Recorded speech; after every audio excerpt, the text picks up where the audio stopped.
company, always on the run, a destiny, oh, it's the rising sun.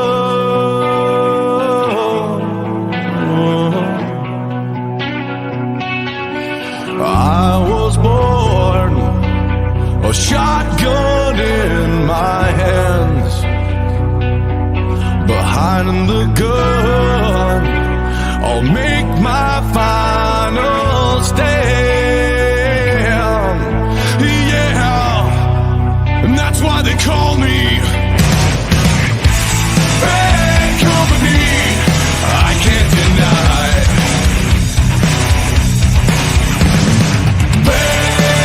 bad company till the day I die. Until the day I die. Until the day I die.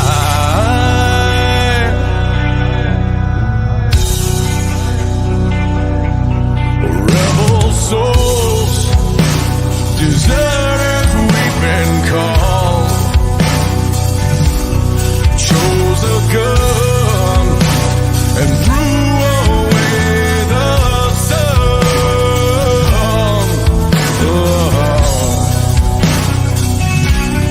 Now these towns, well, they all know our name. The death punch sound is our claim to fame.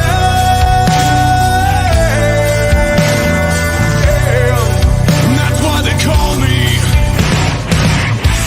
bad company. I can't deny bad company till the day I die. Until the day I die. Eye for an eye, tooth for a tooth, blood for blood. We've all gotta die. We've all gotta die.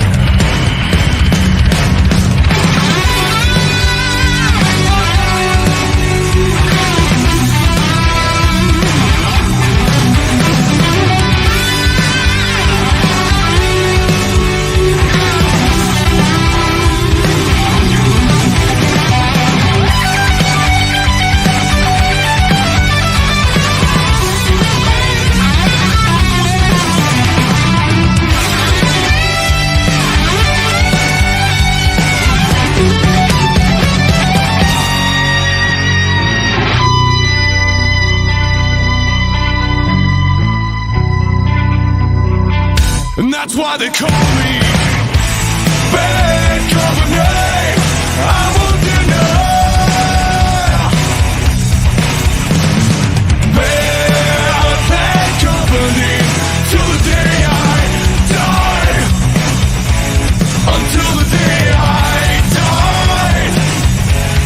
Until the day I die.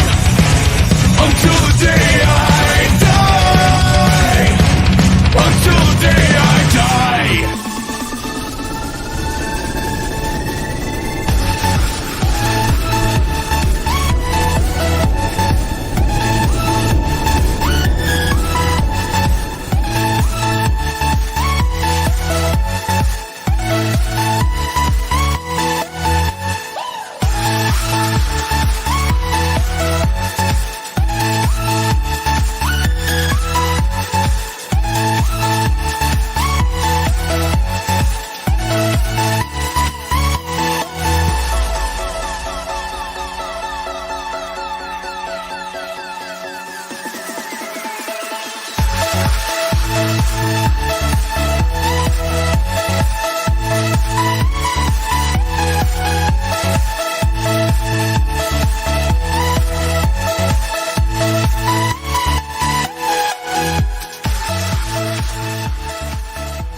Yo, what's happening, guys? Good evening, good afternoon, good morning, wherever you are around the world.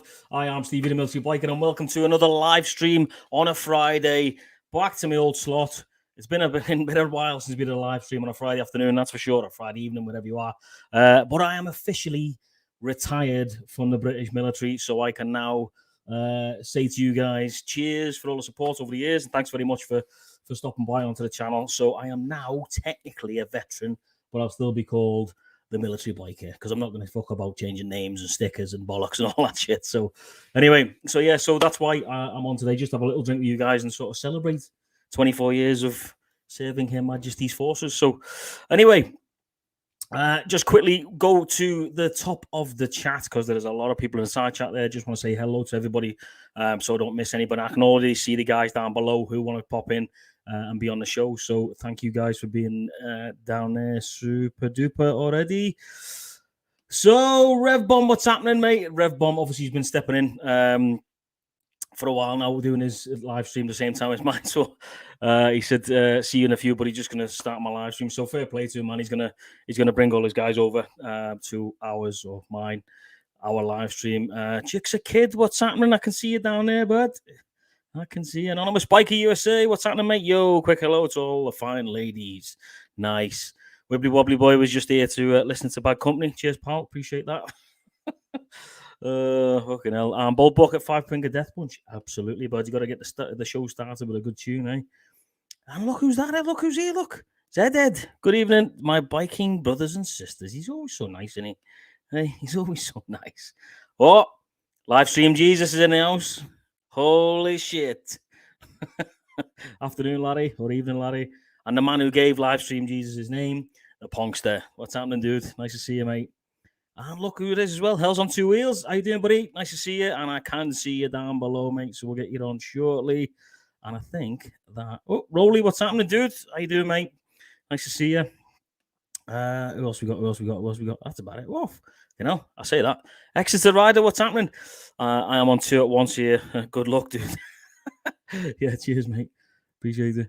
And that's about it, really. That's everybody covered. Right, anyway, without further ado, let me get these fine gentlemen in down below.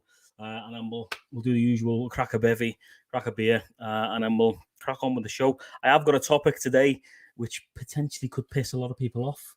And you know I like to piss people off and have a bit of banter around it, and start a good conversation about stuff. Anyway, let's get on with it. So the first guy into this live stream today is a Canadian Armed Forces soldier, and he is AKA known as the Jixer Kid. What's happening, dude? What's going on, buddy? How are you, mate? Nice to see you. Good. Just want to say congratulations on your years of service and happy retirement. Cheers, bud. Appreciate it, man. Thank you very much. It's been a long time coming. Yeah. Yeah. You know what? I feel you. I get it. Yeah. You'll be there soon, mate. You'll be there soon. Well, you know my story. I just got another 5 years, and it's going to be a good one.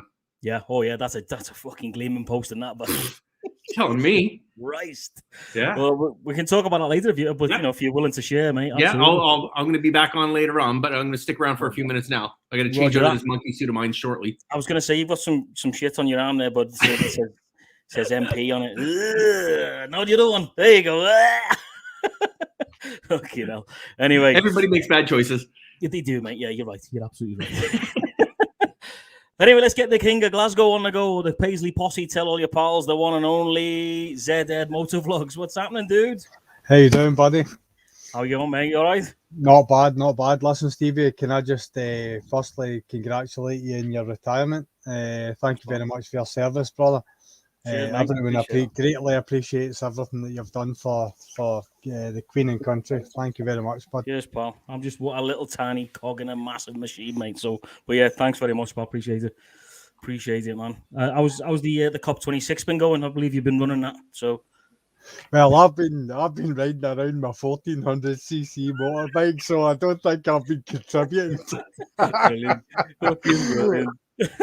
Oh, fucking hell. Well, anyway, I'll just come back to you guys in a second. Get the last guy on the show. Actually, guys, if you do want to pop in, I'll drop the link in right now.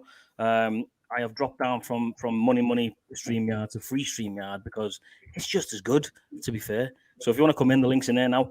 Anyway, let's get this geezer on the show. He is a fucking two-wheel legend. He travels around the United States constantly on his bike with his missus. and sometimes he takes the kids. So the one and only held on two wheels. What's happening, dude? What's civilian life? Oh, yeah. It's cheers, pal. It's only just started. I'm still technically, it's only just started, but yeah, it's a bit weird. But we'll get there. It is. Mate, I don't know what you're cutting out. Your mic is cutting out. I don't know why, but fuck knows why. Hopefully that's square. Hang on. Yeah, that's it. He's working. Anyway, while you're doing that, boys, let me just crack open a bevy. It's a bevy. The Buffalo 9 drinky glass. Open up a Coors Light or a yellow jacket, as they call it on Yellowstone.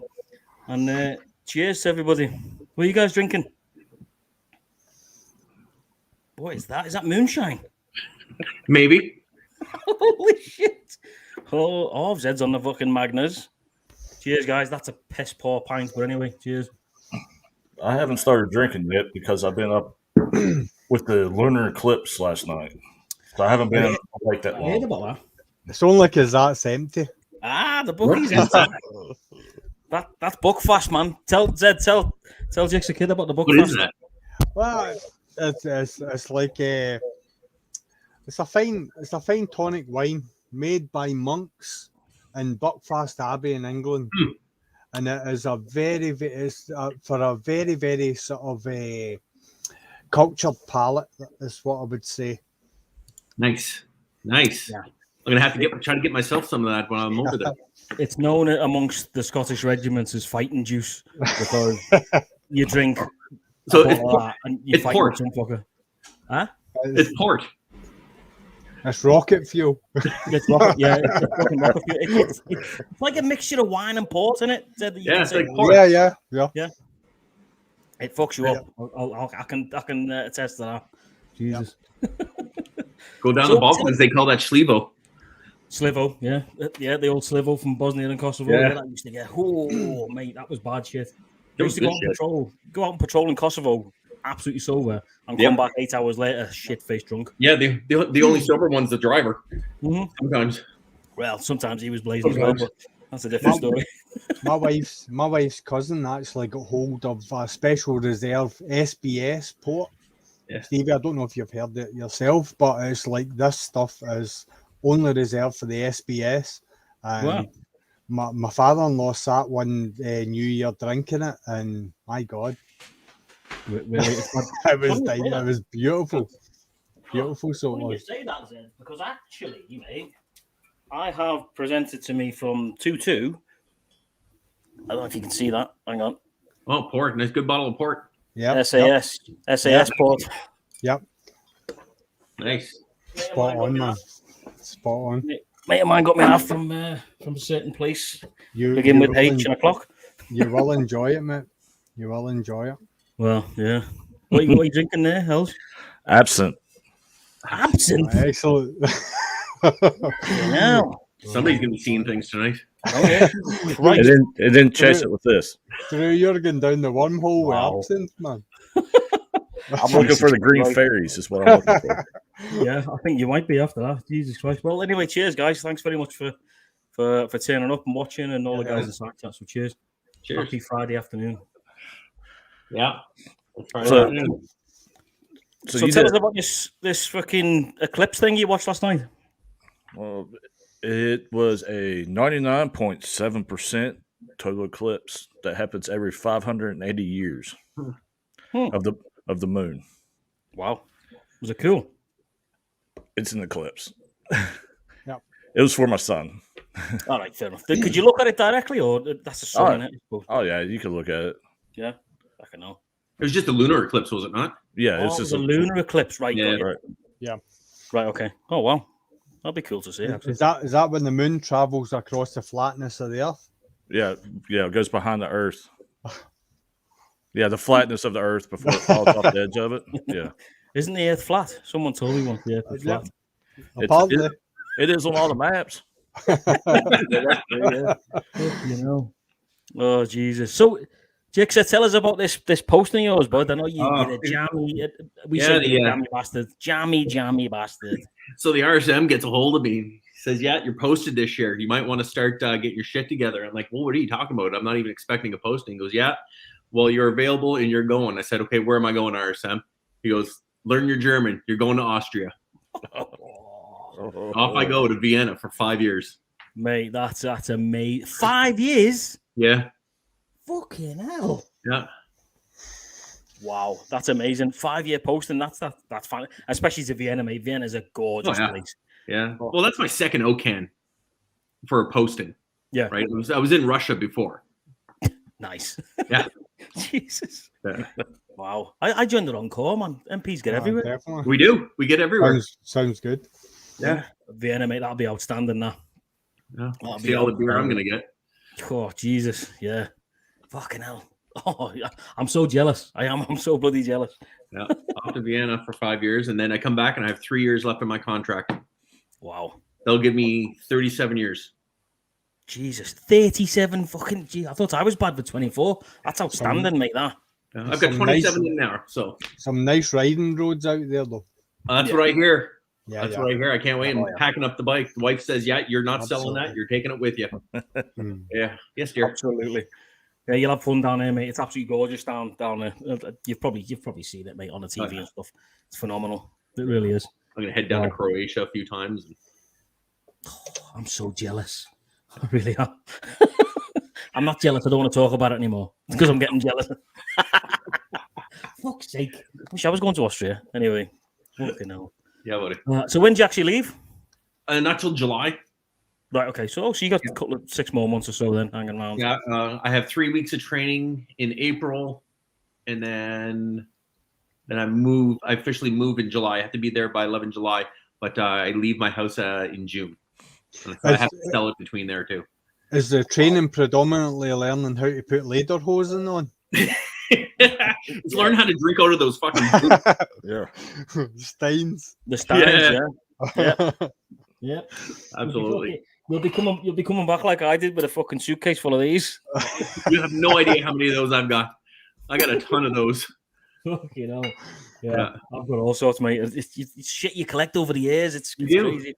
That's insane. It's mad, man. Jesus. So you're leaving. So you're gonna have to put up with one last winter for a while, then. Just one last Winnipeg shitty winter. Oh man, fuck! And it's cold out right now. I can't stand cold. It's just bitter cold. I don't mind winter, but it's when it gets bitter cold. I hate the bitter cold. Yeah, exactly. I hate it when it's down to minus 40, mate. I absolutely hate it. It's horrible. Yeah, that's what I don't like. The minus 40, because it's where you and I live. It's so flat. Yeah, and the wind just whips. Oh yeah. Well, we had 100k winds the other day. 100k an hour winds. I was like, oh, this is awful. I heard you guys got hit hard. When did you get back? So I flew back in a week ago today, basically. Okay. Okay. Yeah, the UK was amazing. Not. It was. Yeah, I was stuck in a fucking shithole hotel in the middle of Yorkshire for 2 weeks, and it was awful. You didn't have to bring all your kit back with you to hand in, did you? No. I handed it all in here. On base here. Okay. So yeah, it's all good, man. So yeah, that's it done. That's it was interesting course. Interesting course, yeah, but a complete waste of fucking time, if I'm honest. But hey, that's a different story. Yeah. That is a different story. I think you guys that have been in the military and got out and stuff, you'll know that the resettlement, especially for the British Army, the resettlement service that you get isn't very good, if I'm honest. It's probably the same for you guys and for the States as well, I'd imagine. Drew, you comment on that? Zero. Yeah, handshake and see you later. Good luck. Not even a coin or a kick in the ass. Nope. Wow. Well, I got a presentation and stuff like that yesterday, but yeah, it's pretty smart. But yeah, it's not. It could be better. Let's just say that. Let's just say it could be better. I'm not going to go to town, but hey, Jesus. So, should we talk about something that could piss a few people off? What? You not showing up to your premieres? Well, that is that. So this is the thing, right? So my premieres, I had to keep it going while I was in the UK, mate. So it was 1 o'clock in the morning for me while they were airing at 6 over here. So there's no way I was going to turn up for that shit. I'm hearing excuses. It's like a house party that at your house that you don't show up. You just leave the door open and say, have a good time. Yeah. But as long as he leaves the beer, I don't care. Yeah. Exactly. I had Rob Dead Note stepping in for me every now and again just to make sure you keep your reprobates down. Keep all the shit to one sock, as it were. Where is he? He's out in the East Coast. He should be on this. He's over in BC at the minute. He's doing some family stuff at the moment. But yeah, you're right. He normally is. Yeah. Way out east. Yeah. Is it AST over there, isn't it? Yeah. AST. Right. Yeah.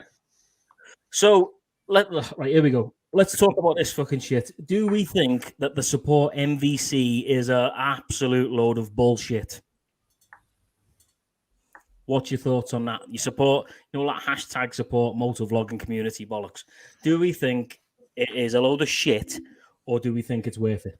Yeah, this motovlog community is turning into the freaking government with all these clicks and opinions. You unless you're on the same wavelength and do the same thing, then you're not part of that little group of people. So they don't want to really watch. They publicly will say, "Oh yeah, we support you," but they really don't support you. Yeah, it's a glorified pyramid scheme. How do you mean, Zed? It means that it only benefits the people at the top. Yep. Right, yeah, I get you. Yeah. Because the people that are at the bottom, like myself, we're going to be so active to try and promote this that it's going to push the traffic upstream. Mm. At the end of the day, that's my view. I would agree, mate. I would agree, definitely to a degree. I'd definitely agree, but yeah, I mean, I have my view on it, and I think in the beginning it was working great. I think everybody was watching everybody's stuff, and the hashtag support MVC was great. It was working. Now I don't think it's worth its weight in gold anymore. If I'm honest, I think it's a bit of. It was good. Now it's not. If I'm honest, and I think there's a lot of channels out there that are just, and I get people work, and I get people, with COVID and all that sort of stuff, and people are now back to work and stuff like that. But I get, we all have our little niche of channels that we like to watch, and we step outside that sometimes and watch, other people's stuff. But let's be honest, we don't have enough fucking time in the day to watch everything that's out there and everybody that you subscribe to. You're never going to get round to it, man. No. So, but yeah, I mean. I think the intention is good. Exactly, the intention was good, mate. It absolutely was in the beginning. It was really good, and you had the Support MVC Facebook page and all that sort of stuff. But I think it's died a death now, mate. I think personally. What do you reckon? Yeah, I mean, there's so many people doing it. That's when it first started. It's happening, buddy. It's great, but now there's so many people doing it. It's not a bad thing because it brings light to the community. But at the same time, people have to realize what you're saying. There's only so much time in the day that you can watch and support people. Yeah. Because last month I felt really guilty, and I have made it my goal to go and find channels to support them that I normally don't watch. Yeah. And I've enjoyed it. Because it's actually expanded my horizon in this community. It might not be my style, but it's still good stuff. I agree, mate. And there's that many out there, though. There's that many bloody motovloggers right now out there, and everybody's doing the same sort of thing. And it's tough to try and to keep up with everything that's going out and everybody and every new channel. And I like you guys know me. I've been doing the whole live stream thing now for a few years, and I always try to showcase new channels and stuff like that. And I try to help a lot of people, but I think sometimes you have to look at yourself and go, you know what, I need to look after number one now. And I think a lot of people have started doing that, and rightly so. You know what I mean? Rightly so. There's only so much you can just continue doing it and doing it and doing it and doing it. See, the thing about it is you know yourself, Steve. If you say, for example, you were to pick 10 motovloggers and you were to follow them for, say, a month, which is 4 weeks out of your time, how many hours do you think you would have to watch in that month to support those 10 people? Yeah. Now, myself as a motovlogger, when I follow a fellow motovlogger, I'm doing that out of respect. I'm saying to you, if I follow you, I appreciate what you're doing. Thank you very much for the effort that you're putting in. I love your channel. I like your style, and I will stick with you. I will maybe not catch everything, because I will put my hand on my heart and say I don't see everything that you're doing, but I will watch a bit of everybody's channels. But if I get 10 people who aren't moto vloggers that are coming in, that's the traffic. That's the traffic that I'm. Yeah, Yeah, I get it, mate. That's where I changed. Is I quit trying to gear towards other content creators. Yeah. And went trying to find the public. But then since I've done that, I've learned a lot about the algorithm with YouTube and everything. Of course. And how it's actually stacked against small channels. Yeah, of course it is. Of course it is. Yeah, absolutely. You don't bring in enough revenue for them. Of course. My channel, I just started up this summer, and I might have 15 subscribers, whatever. I don't care. I do it for me, and I do it for the fun of it. And I try to watch as much as I can, but try to watch everybody that I subscribe to. That's thousands of hours, and I try to do it. I honestly do, but it's just a lot of people to keep up on. I'll have my few that I always watch, but then try to please everybody, you can't. No, you can't, right? Absolutely, mate. If you're subscribed to 100 channels for say, yeah, they pump out an hour's video. They don't, but let's say that that's like 100 fucking hours every week. If they're pumping out videos every week, that's 100 bloody hours every week. Yeah, just you're not gonna get that. That's a lot. No, it's not gonna happen. I don't watch professional TV shows on TV that much. No, I don't anymore. No, I don't watch porn that much. No, I'm not going to comment on. I'll tell you right now. It's like I watch a guy and all he does is tune Audi R8s. All right. I don't like cars. Yeah. I like the guy's content, the way he delivers it. Yeah. I like the way he constructs his vlogs from start to finish. Yeah. The guy, you will engage in his content. If it's a 10-minute video, you're engaged for the 10 minutes. Mm-hmm. I don't understand anything that he's saying about the technology behind the things that he's doing to these cars, but I like his channel. Yeah. And it's like, and what I'm doing with that is I'm thinking, right, how's he constructing this video? I'm going to try and recreate that. And that's how I follow him. And I've actually messaged him and I've had conversations with him about this very subject. And I said to him, I says, I'm a biker. I says, I don't even like cars. I hate cars.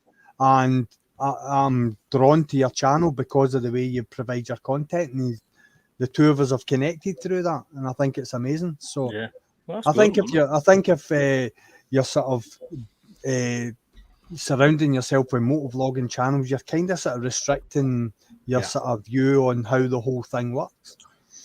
Yeah, no, I agree, mate. I think Beard just hit the nail on the head there. I reckon we need to go to the last part of his comment there. We need all the non-YouTubers to follow our channels.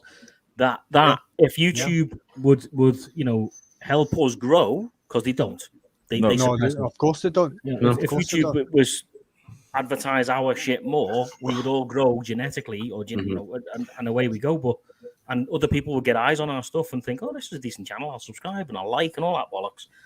Say for example, YouTube was to have like a TikTok channel that all they do is take a segment of your channel, Stevie, take a segment of Hells's and Jixer's and myself's channel and throw it to the youngsters for 30 seconds, a wee blend, go and have a wee, do you know what I mean, and promote. They don't, because they've got their cash cows that generate all the money that they want, and they, like you say, they don't want to promote the smaller channels.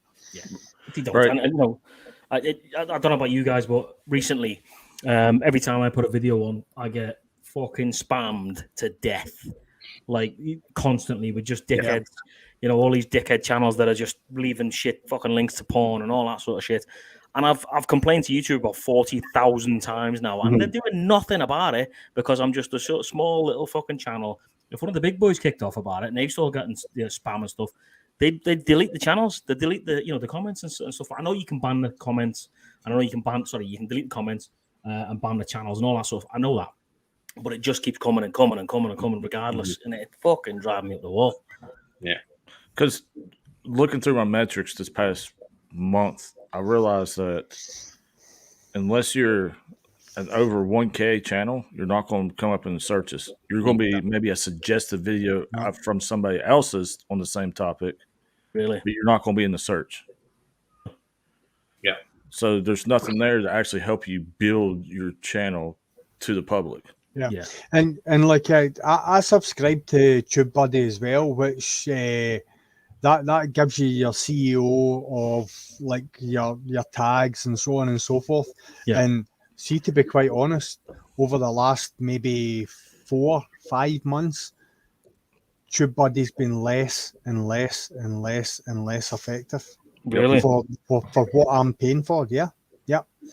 I don't think I could tell you right now, if I posted a video without using TubeBuddy, it would probably get the same amount of views as one that I did using them saying all their biometrics, saying that this is 100% CEO and tags are 100%, so on and so forth.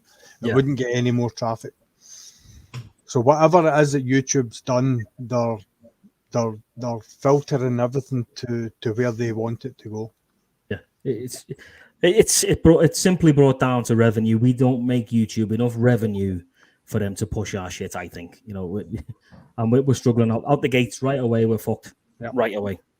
I'm just reading the comments here. I'm just reading the comments. McStash made a good comment because it's bad I don't even look at the metrics. You know, when I was posting some videos and I kept on looking at the metrics, I kept on looking at it like every 2 hours, and it was driving myself nuts. I'm like, why am I doing this to myself? It's not going anywhere. Your anxiety goes through the roof. And he makes a good point. It's not bad. You're keeping your mental sanity, not looking at the metrics. I think it's a good thing. I honestly do. Like exactly what you just said there, man. I did the same thing. Fucking ages. I was like, why aren't people watching me stuff? What am I doing wrong? You'll drive yourself nuts. Yeah, do absolutely. And now I just, like you said, I just fucking make videos for the fun of it now. Fuck it. What will be See, to be quite honest, like I had a channel before this channel. It was a similar name, but not exactly the same. And I was exactly the same. See, now I'm totally chilled out with it, in the sense that, see, if you follow me, I appreciate every single person that follows me, and see anyone that comments on anything that I produce, I will comment straight away. I'm on top of it. Totally. I totally interact with them, whether they interact with me on Facebook, Instagram, or whatever. I'm totally on top of it. But when it comes to views and when it comes to anything else, I'm chilled out about it. I don't let it get me, because that's why I shut my first channel down, because I did let it get to me, and I was like, this isn't worth the effort. Yeah. And I stopped it. And like I totally had a different mindset when I started up again. Don't get me wrong, I had a wee bit more experience in the whole merry-go-round that is YouTube. Yeah. But I didn't have that must get, because it's going to come. And I always feel if it comes naturally, that's better for you. It's better for you. It's better for your channel as well. Well, that goes to the whole buying subscribers things again, which I think we fucking covered to death. That's a subject. You know? All right, so, I gotta chill. I gotta bounce here for a few minutes. I gotta finish stuff around here, but I'll be back. Nice seeing you two guys, and congrats for your long-term service and your retirement. Thanks, buddy. I'll see you shortly. Yeah, absolutely. Right, bye. See you, pal. See you later. Yeah, won't the beard get in here, because he's making some great points that I agree with.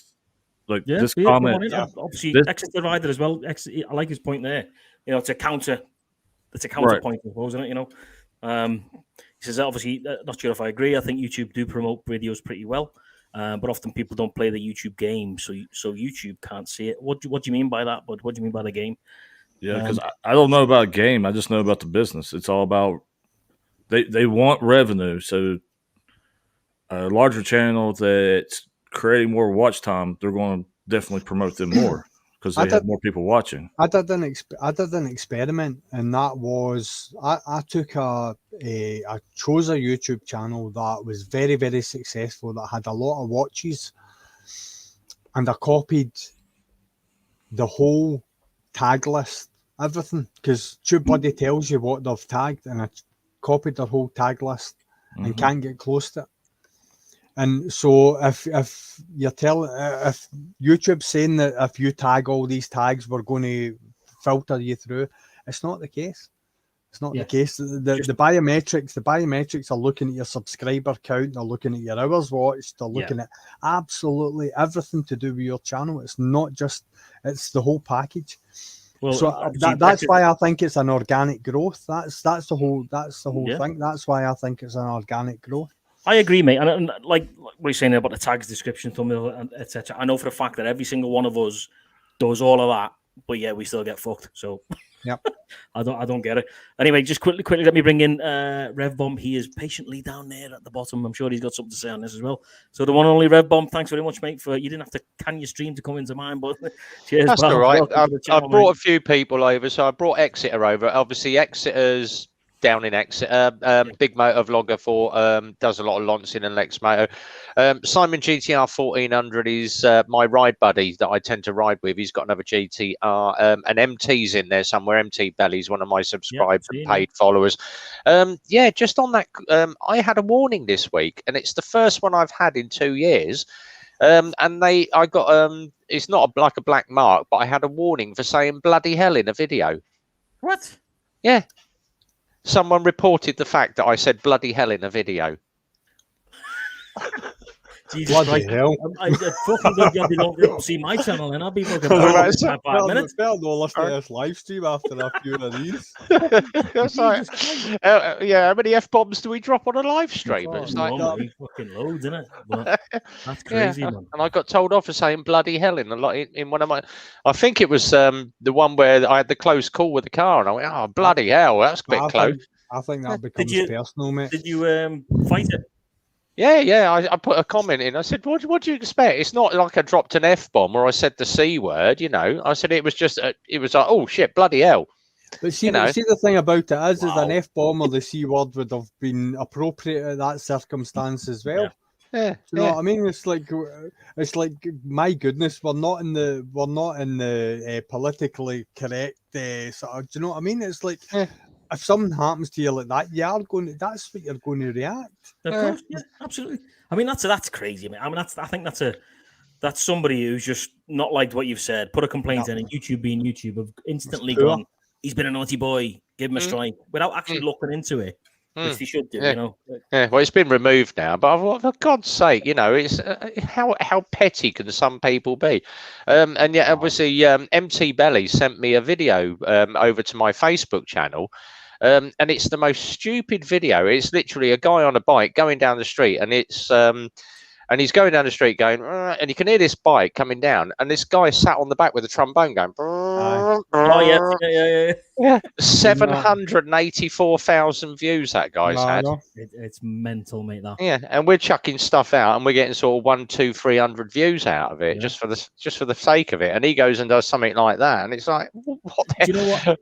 I think that's another secret to blowing up massively is having that one video that just fucking goes bang, and you know you get 1,000 million subscribers from it, 8 million views, but it's trying to break that, you know, that trying to get that. Someone said it before, that voodoo of getting that everything bang on that works at that moment in time where it picks up by YouTube and then it just rockets from there. Exactly. That's why I've got my G-string ordered and my booby tassels on AliExpress and that. There's another topic we could cover. See, someone said to me, because obviously I've started doing this TikTok thing, because obviously said to you've got to do this. I think it was Gareth said to me as well, Burning Gas. He said, you've got to do the TikTok. So I went and did TikTok. Yeah. Someone said to me yesterday, have you tried Reface? And I went, yeah, what the hell is this? He said, you basically take movie clips, you take a selfie of yourself, and then they put your face onto an actor's face. And I'm like, oh, all right. So right, I've got one on my Instagram with me as Braveheart. That's right, Well, my missus did one yesterday. She went, oh, can I have a go at your phone? So she's put this Reface on. And she said to me, she went, oh, I've done you a video. And I went, oh, brilliant. Okay. And she's gone and done it as Fat Bastard. All right. Look at my titties. I did one with my wife where I changed her face to her sister. Fucking brilliant. Just on that note, just let me pause it there for a sec while I get this young man in. He is fucking hell. I think I was good doing 24 years. This bloke done fucking years more than me. So let me just get this guy in. It's Toby Northern. Toby, what's happening, dude? Hey, Toby. You almost made me sign off there. What's up, big dude? Drew in the house. Man, I tell you what, I was in the backstage there, and the first thing I heard when I signed on to join was Zed talking about drawers and briefs and some other kind of crap. I was like, oh, G-strings. man. G-strings. I'm all right. I was like, I need to go get some slow bourbon for this one. This is going to be a long one. It's going to be a long night, brother. I've heard a dirty rumor that's what you wear under your kilt, Zed.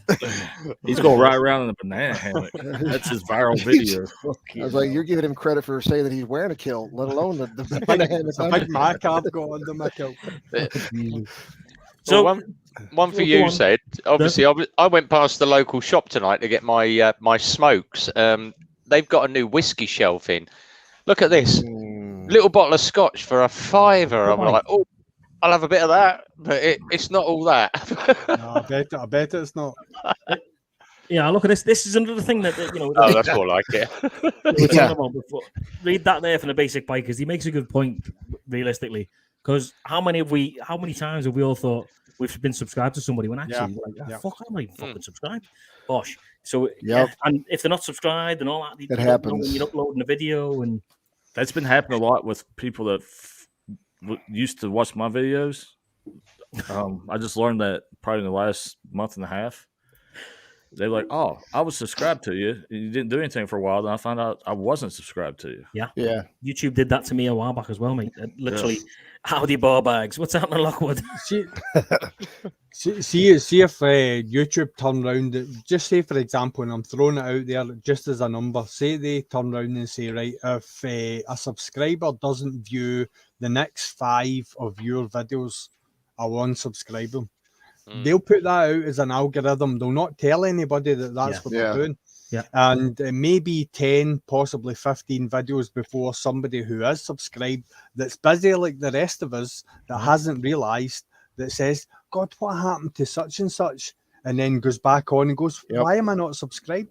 Yeah. I think that's exactly what's happening. Well, they change the goalposts all the time. They literally, I know we're going down the slag and YouTube more, because let's be honest, they are bad for it. They will do something, not tell you, and then you're like, what the fuck's going on here? And then you'll find out through a third party that actually they've, lowered the fucking, I don't know, before you can get monetized thing, or put it up, or, did this or did that. Yeah. And you're like, it's constantly there's always another one in the middle. Did you heard right that they're going to be removing the dislike button? Really? It's. I was watching Daniel Batal, and he was doing his live stream with him and a kid named Neiman. I can't remember his last name, but they were doing a live question and answer stream, and he said they are slowly integrating it, but they are removing it from viewer visibility. So like you'll still be able to see it if somebody dislikes it as a creator. You'll be able to see it in the background for your own usages and analytics and stuff. But Toby, I don't agree with that in the sense that I'm quite happy for somebody to disagree or not like my content.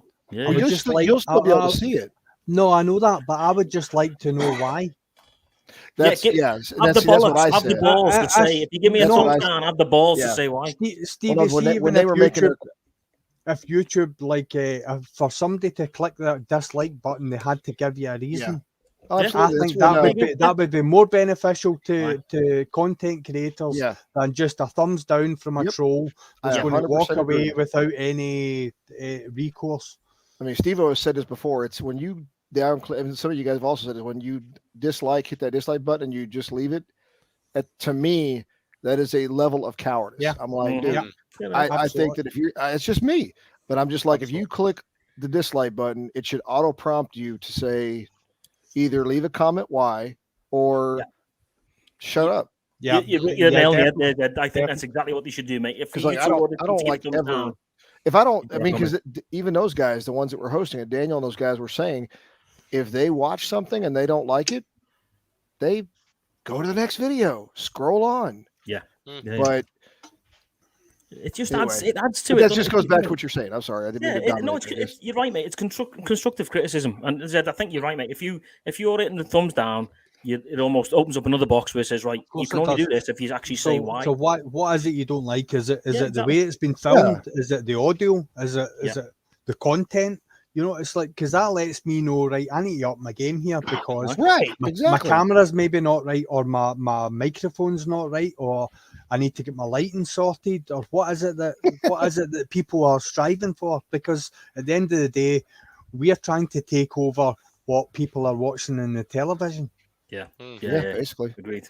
Quick one you've got in there from Roland. That The latest one. thing going about comments. Yeah, I get a lot of. I've got an avid follower called Master Venger. If you go on any of my videos, Master Venger is a little old boy. He doesn't do computers. He's got literally an iPad. Sits at home. He's got a couple of bikes, but he's in his sort of late years. And he tends to put a comment on everything. But for the first 3 or 4 months, I couldn't see his comments. And then it's like, all right, I can't reply to you. So I couldn't even message him back. But I put into the thing, have you liked and subscribed my video? Yeah, I've done that. But still couldn't see his comments. And then all of a sudden, I had about 20 all just turn up. I've had the same. I've had guy. You get the email to say that somebody's commented on it. Yeah. I'm like, all right, cool. So I go into the comment section of the studio, and it's not there. I'm like, all right, what the fuck? Yeah. It's bizarre. It really is. You know, the ones that you want to, they're auto filtering it already before you get the chance to go in there and kick off at them or say thanks very much. You know what I mean? So you know what I'm like. I get a negative comment. I'm like, okay, fine. Tell me why it's negative, and if they're an absolute asshole, I'll go to town on them. You know, I'll tell them a fucking prick. I had one guy that come in. He said, "I'm going to click through all your videos and dislike." And I went, "Feel free, knock yourself out. If you want to click on every video and click that dislike button, You're giving me watch time. Yeah, you're giving me watch time. Yeah, if you want to be a complete pleb," but he come back and went basically F you, and I went, "Yeah, thanks very much, block." Yeah. I do the same, mate. I love it. I actually enjoy when they get an asshole comment because I just go, oh, Yeah, Drew. I on that same dislike live feed they did, I went in there and put a comment in there saying, "Hey, I knew a guy. I was watching a guy's live stream who literally had 3 dislikes before he even freaking went live." Yeah, Drew's did on one. It was a good show. I had 16. I had 16 in 25 minutes. That's right. I told him. Yeah. I told him in the comment. I was like, this dude looked like he had a quarterback statistics. You know, it's like 14 interceptions and 5 touchdowns. It was like terrible. I was like, what the hell? Who's got that kind of negativity to spread? What bull crap? It's like when you set up a premiere, there's always a thumbs down on a premiere before it's even fucking. I'm like, listen, I had it. It was like a video. I think it was about 7 days out. And it was like 2 dislikes, and I'm like, 7 days out, it's not even live on YouTube yet. I'm getting dislikes. What's that all about? Yeah, exactly. Who's disliking it? Yeah. Who's Do you guys all know Adam Sandler? Adam Sandler, listen to me. Adam Sandoval. Aye. Yeah. So he did a live today about a few hours ago about his Scooter passed away. His dog, yeah. He had 3 dislikes, 3 thumbs down on that damn thing. I know. What kind of a dick does the thumbs down on a video like that? The same people that does it, because we had Hellion. I did Hellion one last night because he wanted to get on and talk. Don't tell me about it because I ain't watched it yet. Yeah, I was to say, don't do that. But you're saying somebody disliked that? Oh yeah. Oh my god. I'm like, so they hate kids, huh? Well, we see where we're going. It's mad, isn't it? It is mad. Yeah, there you go. Look, X is the rider makes another good point there. Big stash. Either that, or he talked about peeing on Cali because he was on the Continental Divide and he's making sure people peed on the right side of the mountain. That just affects the flow of the water. Exactly. Quick one for obviously Simon's in the stream with me, my right mate. Go and follow this guy up here, Simon. Go and follow Zhead because he's the one that got me into ZZRs and that. But yeah, you talk about the dislikes. I did one live and in 25 minutes. I had 16 dislikes in 25 minutes. That's crazy, man. That's mad. Yeah. That's mental. Well, I've got 21 people watching, so 21 people, please give it a thumbs up. Exactly. No, I mean, at one point, I've clicked it already. Though. No. He was talking about the Lone Star Rally, as a matter of fact, and I think he had more dislikes at one point 16 early on before he had watchers. It's like, what the bleep are you just going through to click dislike? I'm next. Click dislike. Who was it? Was saying, yeah, Rev Bomb was saying how they were going to go through. I'm going to click dislike on all your stuff. Yeah, fine. But at least I had that last night. Why. I woke up with like 8 videos with brand new dislikes this morning. I'm like, see on like a Tube Buddy. Does anyone in here use Tube Buddy? Yeah, mate. Yeah. Do you have canned responses? No. Yes. Oh, Tube Buddy. Yes. Yeah. I thought you said Trip Buddy, man. No. Oh, sorry. Wrong one. Porn Buddy. No, I want Tube Buddy. No, you're on the wrong site, mate. It's Kilton banana hammock. I've seen a few comments that are made, and I can kind of sort of guess that they're canned responses, but there's like text before the actual response, which doesn't make sense, and it's like YouTube's picked it up as something else, and it doesn't make sense, and then you get a response, and it's like. Yeah, it's weird, isn't it? Speaking, going back quickly to the comments disappearing. So I got an email the other day saying that the processor commented on one of my videos. It just popped in now, and can I find it? Can I fuck? I can't find it anyway. If you go into, let me just do it off my Stu, because I had one earlier. Oh God, you chat amongst yourselves while I get my studio up. Cheers, mate. You know, but Mr. McStash was saying before, he gives it a thumbs down if he can't understand. So that said, you're fucked, mate. I'm knackered. You know what I mean? It's like once I've had one of them, that's me. I'm gone. Don't be bringing the bucket. There you go. If you go into comments and then go into filter and then response status, I haven't responded. Yeah, that's what you can not. Yeah, and then the other ones are held for review. But if you just leave that basically empty and it says anything, comments here are removed after 60 days, but I don't get anything. And then all of a sudden, it's never in there. There's nothing 30 days later, it will pop in. Wow. Yeah, no, I've looked everywhere. I got the email saying that he commented. Looked everywhere in the comments, nothing. I was like, this is fucking weird, man. Yeah, I tend to get as soon as I put a video up, I get the normal bot thing. FYI, watch here. Go. Yeah, I was like, tickle my fancy at .com dogging or something. Yeah. Dogging in the park.com or something. Yeah. Mate, I swear to God, I must have banned about at least 30 fake channels in the last month alone. Yeah. There's loads out there. Pain in the ass, man. Pain in the ass. Well, listen, while we're talking about stuff, I have got a slot available, guys. So if you want to come in and join this mad crew, Simon, come and join the crew, mate. Then I will drop the link in again there for you now. So there you go. What did Sam do with his back end? I don't know. Was that a joke? What did Sam do with his back end? Well, he went on Thong Buddy and he was checking stuff out. So happy Movember. Yeah, exactly. Happy Movember to everybody. Who is actually growing? I'm not even going to ask you, Per. Well, you three. It's getting there. I've started again because the wife's got the arse now. Because you're not growing it again. I went, yeah. So I'm 5 days in at the moment. Well. Holy fuck! Yeah, I'm losing mine. Look, the ball patch is coming through now. Testosterone's just ratting out of me. Yeah. I said to her, I'm going to do the Jason Statham look next. Yeah. Well, that'd be me, man. I'm going to either look like fucking Toby down there, or I'm going to look like Hells, or I'm going for the fucking beard look, as in the beard. Fucking big gigantic ZZ top thing. Yeah, I reckon I'll get stage 4 this month. So stage 4, and I'll be getting the itch. Like, fuck this. Yeah. I'm not. Basics just put up. He's missed the link for the After Dark stuff. What After Dark stuff? I don't know what he's on about. He's not saving this month or this year. Yeah, exactly. Holy shit balls! I've just got another guy drop into the bottom there. So check this out. Look who it is. Everybody give him a round of applause because he's doing Movember. Doesn't look like it, honestly. There he is. Carl, hey, Carl. How's it going, folks? All right, mate, all right, buddy. Did you call us fucks? What? Just kidding. Folks. How's it going, mate? Have you recovered from the COVID? Yeah, just about. Got some bits and pieces still hanging about, but I'm not contagious anymore. I'm not diseased. You don't that crap lingers, man. It sucks. Man. Glad you're getting over it. That shit sucks. It lingers. Yeah, it does. It does. Yeah. I've got still getting the headaches. back pains, joint pains. That's it. Fucking hell. Well, at least you're still among the living, mate. That's Yeah, you're breathing. That's one exactly. thing. Yeah. That's the Well, main thing, I man. was lucky, wasn't I? I was already. I mean, I was already on vulnerable list, so I'd had me two. I'd had the 2 jabs and the booster, so it still kicked the shit out of us though. Yeah, I bet, man. Mate, I've got a mate of mine. He's a paramedic up in Calgary, and he's fit as a fiddle. And he said it's the worst fucking thing he's ever had. It was horrible. Fit as a Yeah, fiddle. it was weird. I wouldn't say it was horrible. I kept saying to the wife, if this is as bad as it gets, it's Yeah. you know, it's not too bad, but it was weird more than bad.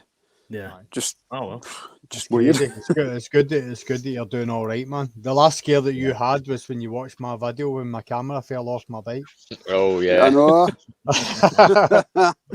Don't heart, man. Did we lose it? Oh, I was about to say he Else. kind of had his face stuck in Else. that look. I was like, "Are you stuck that way, or is Yeah, that just?" Fucking hell. That's what you get for hanging around with hookers and shit, though, innit? Mrs. can't hear, can she? That was it. Remember that last time? That was fucking hilarious.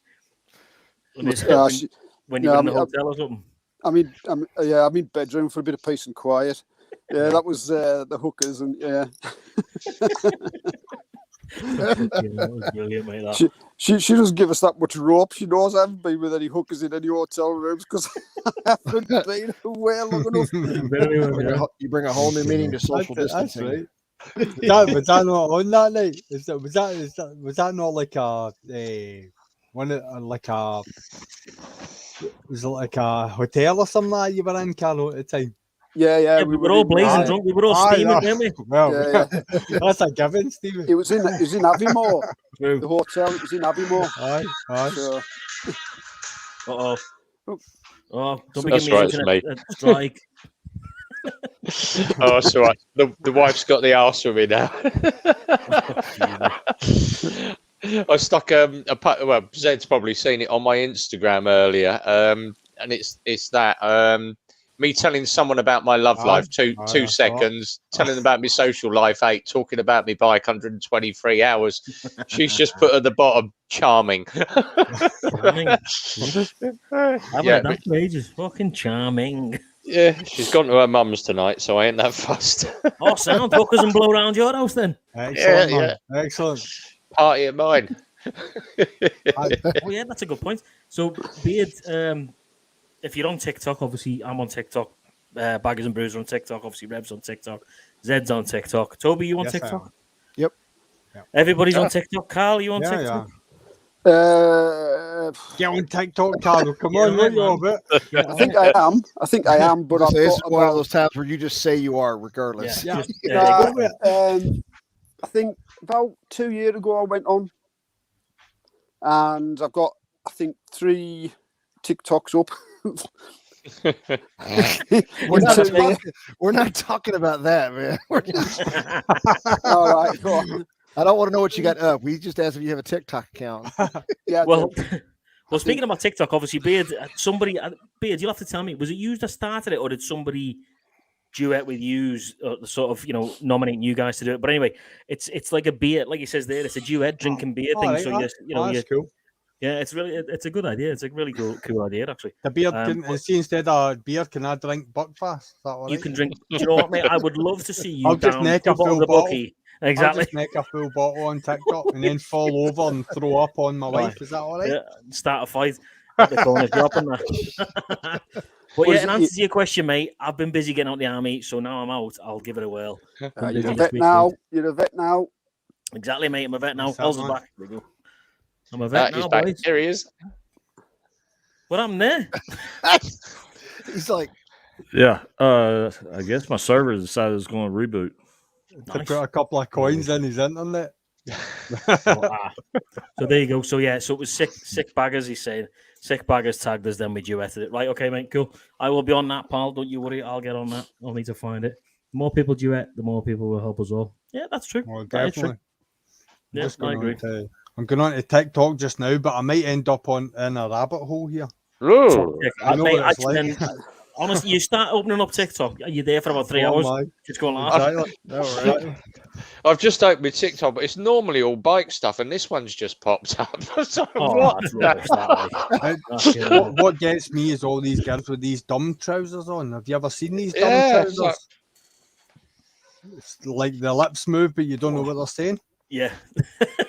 That's because they couldn't make the Z cut for the kilt and banana hammock, man. The bikini stuff. Yeah, TikTok is a Pandora's box, mate. You're like, I got my cousin when I went back. I said to him, "You on TikTok?" He's like, "No." I said, "Get yourself on TikTok." He's like, "All right, no worries." And he messaged me 2 days ago. He went, "I don't watch TV anymore. I just watch TikTok." Oh my god! I was like, holy fuck! Yeah. Oh Jesus! You can't watch TikTok near mirrors, windows. Well, it's just like, I mean, fucking hell, yeah. Look, let's see what goes on mine. Oh, God. What we got? Hold on, wait, I'll get the kids and the wife out the room again. Bikes, boobs, yeah. Bikes. You said boobs. Scroll past. Fucking hell. We did have a topic for tonight's thing, but it's gone out the fucking window now, isn't it? Pretty much. Well, you're the host. You control that. Nah, it's all good, man. We like to go down rabbit holes, don't we? We like to go in for a second, come out 3 hours later. Do you know what, mate? My missus would love that.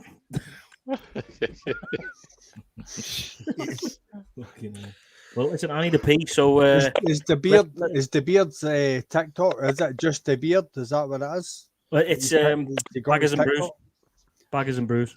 Ah. Baggers so let's go around. If you're on TikTok, then follow us. Obviously, I am on there as the military biker. Clearly, Zed. I'm the naked Scottish biker. No, I'm only kidding. It's just Zed Head Motovlogs. Jesus. Rev, obviously Rev Bomb. Yeah, Rev Bomb. Yeah, Baggers and Brews just found them. There we go. Toby. Same as my name, same as my YouTube channel. I try to keep it all consistent for people like me that have challenges of coloring with numbers. Hey, I'm following Baggers and Brews. I failed 5th grade coloring in numbers, so that's why I didn't join the Air Force. Well, let's see this week's comment. Abusa told me that he wanted to open your Pandora's box, Steve. I said he needed to leave your box alone. Abusa secretly told me he was actually Pandora. Another one of my followers, Paul's in the room. Evening, Paul. Fucking hell. Thanks very much, mate. You know you do a lot. Mr. Rev Bomb, Mr. Rev Bomb. Oh, Mr. Rev Bomb. No, it's only because you've got an American guy called Rev Bomb, and he'd already nicked the feed, so I had to put Mr. Rev Bomb. In all honesty, the top Rev Bombs get big boobs, so I knew that wasn't you. Yeah. Welcome to the channel, mate. Thanks for coming over from Rev's channel. Obviously, welcome to the live stream. Cheers, pal. Appreciate it. It's Buffalo as well. Cheers, dude. 24 watching at the moment. That's good. Yeah, that's good, man. At this point, I need a piss. So let's do random host nominator. Just to let you know, the only thing if that guy's TikTok is my watch. There we go. I've got to say, how the hell was I not following you, Zed? Well, Zed, I don't know. Zed, you're in charge. You're in charge. I'm back into. God, you're using YouTube's algorithm. That's why you wasn't following me. No, this is on TikTok, so yeah. You crack on, Zed. I'm just going to click like on every video you've done. So, just a question on like any bikes that you've seen that any manufacturers are actually advertising like are new that you've got an interest in. Yeah. Be it a Harley, be it a whatever it is, it doesn't matter. It's anything that any manufacturers are. I've got coming out in 2022, as they say that it is, because we're coming into sort of show season. Yeah. So we've got the we're going down to the Motorcycle Live 5th of December. Teapot One, Missenden Flyer, and Lamb Chops are all down there on the Sunday. So we're going to go down on the Sunday. I'm on the Kawasaki stand. They've invited me up on. I got some VIP tickets, so I ain't going to complain about that. No, but the one that we were discussing it on my live stream, me and Simon, the ZX15 Supercharged is out. Right. That is going to be a monster of a bike. Yeah. Turbocharged, yes, which is what they did. No, the H2 is supercharged, isn't it? Yeah. Yeah, the H2 is supercharged. Yep. Yeah, but they're doing the ZX15. The front end is identical to the ZX14 or the ZZR. I saw talk of it. I did see talk of it. I did see like a sort of a mock up of the ZX14 with the supercharger and whatever, and there was sort of rumours of it happening, but I wasn't sure that it was going to. They've released one photo, but it's front view only. Okay. It looks very aggressive. Yeah, will do. Yeah, it's like, would I? Me and Simon were discussing. It was like, would you buy it? Would you dump a GTR to buy the ZX15 in a flash, mate? In a flash. That's what it is. I'm going to ask the Harley boys. Harley, but sorry, just if you wonder why I put this on, I'm fucking in the basement. I'm freezing. Harley boys, do you know what these geezers are talking about? I'm just trying to figure out why they need a ZX15 over there. There is, if you go onto Google, Stevie, and just put ZX15, there is one photo up of it, and that is it. Is it new? It's the brand new. It's basically the ZZR for 20. They discontinued ZZR. I think it was 2018. A couple of years ago. It was a performance sport. Performance sport was the last ZZR or ZX14 R in America. I'll be right back. Kawasaki has. I'm gonna piss and make a drink, but I want you guys getting the glare from the sun that I'm feeling, so I'm gonna top the camera. Kawasaki was sort of muting that they were going to go to a 1500 and then supercharge it. And if what Red Bomb's saying, which I'm excited about, that they're bringing out a 1500cc supercharged bike. I know how fast mine is. Yeah. Mine's like a Rapier missile. Yeah, it's definitely a trouser tenting moment, as they say. That's crazy. See, now over here, obviously we get the fucking big baggers, and the 1800s, 1900s, 2.3s. Some of the, I mean, the Rocket 3s are what, 2.3 or something? I think. 2.5.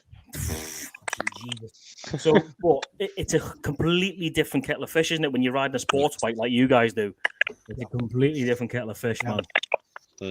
Like death. Stevie, see the thing about it is, see my bike. See sitting at 186 mile an hour. It's no different to sitting at 70 mile an hour. See the way the bike's designed. It's shaped like a bullet. Wow. It punches that big a hole in the air. It's so quiet. But the only difference is that if you come off it and go down the road, you're getting spread about like butter. Yeah. See, I've never ever taken the GTR over 70 mile an hour at the moment because I'm enjoying riding it nice and slow. But my Super Sausage Run Part 2, I actually pull off that roundabout. And as Simon said to me, he said, if you keep it under sort of 2,500 RPM, it's great. But it's got that variable valve time. And he said, as soon as you hit 3,000 RPM, all hell breaks loose. And I actually opened it up last week and it was like, second gear, and I was at 70 within about a couple of seconds. I was like, oh, okay, that's enough. Well, see the thing about it was, is like, see when I bought my bike in November, and it's actually like, I've just paid my bike off, which, yay. So it's almost new bike time. Not that I'm selling that one, I'm keeping it, but there's maybe another one coming into the stable, but when I took that up the road and I knew how fast it was and I knew how aggressive the acceleration was, what a learning curve. Yeah. What a learning, because it doesn't have, my bike doesn't have ABS or traction control, but what a learning curve. Yeah. Can I just ask, someone's having dramas with either mic or earphones or something. Can you, it sounds like fucking something alien. I'll mute mine now and see. I've just plugged my charging cable in.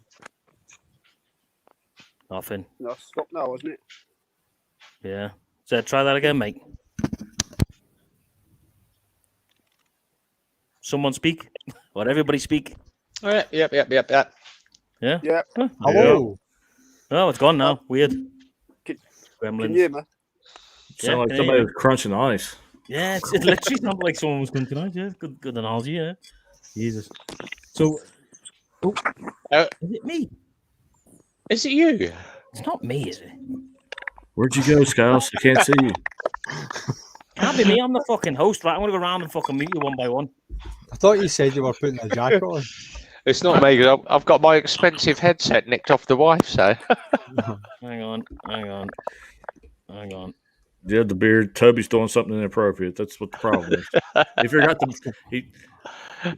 Carl, it might be you. Is that? Silence. yeah, it's Carl. It's Carl. Blame Carl every Yeah, time. it's you, mate. He's in that brothel again. Get out that fucking brothel, lad, will you? You'll see a little hand come up in a minute. It's like $2. Ting Tong's in the background. Oh, Mr. Dudley. Yeah, Mr. Dudley. Right, well, I'm on my iPhone, so can you hear me? Yeah, I can hear you, mate. It's Well, just it's making that tiny, weird noise. Right, that tick, like a clicking, Yeah. Yeah. kind of crap noise. Oh, You haven't got TikTok on, have you?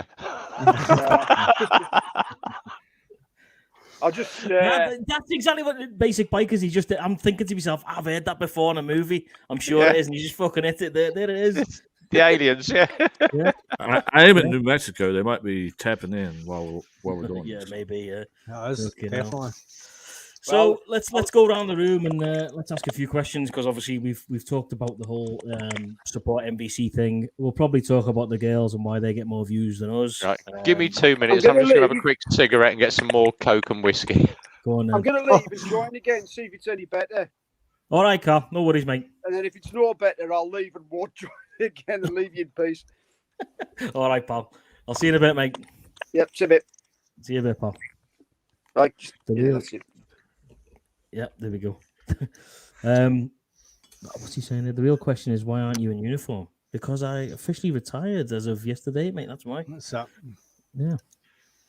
Sounding like something slapping against wet ass cheeks. Fucking hell. Yeah, it was definitely Carl. It's gone now. That sounds like a quote from experience. You're right. So let's just go around. Obviously, it's winter time for most of us now, or I say most of us, less those guys over in Australia because they're coming into their summer. So for me, my riding season's over. It is till probably March, April time at the best. But what about you guys? Obviously, you said you put the bike away, mate, in the winter. I haven't ridden in 2 weeks, Stevie, and Really? to be quite honest, no. We've got a really serious fall of leaves just now, and like when the leaves hit the road, it's like black ice. Because when they start degrading, it becomes, very, very greasy. Yeah, and it's not fun.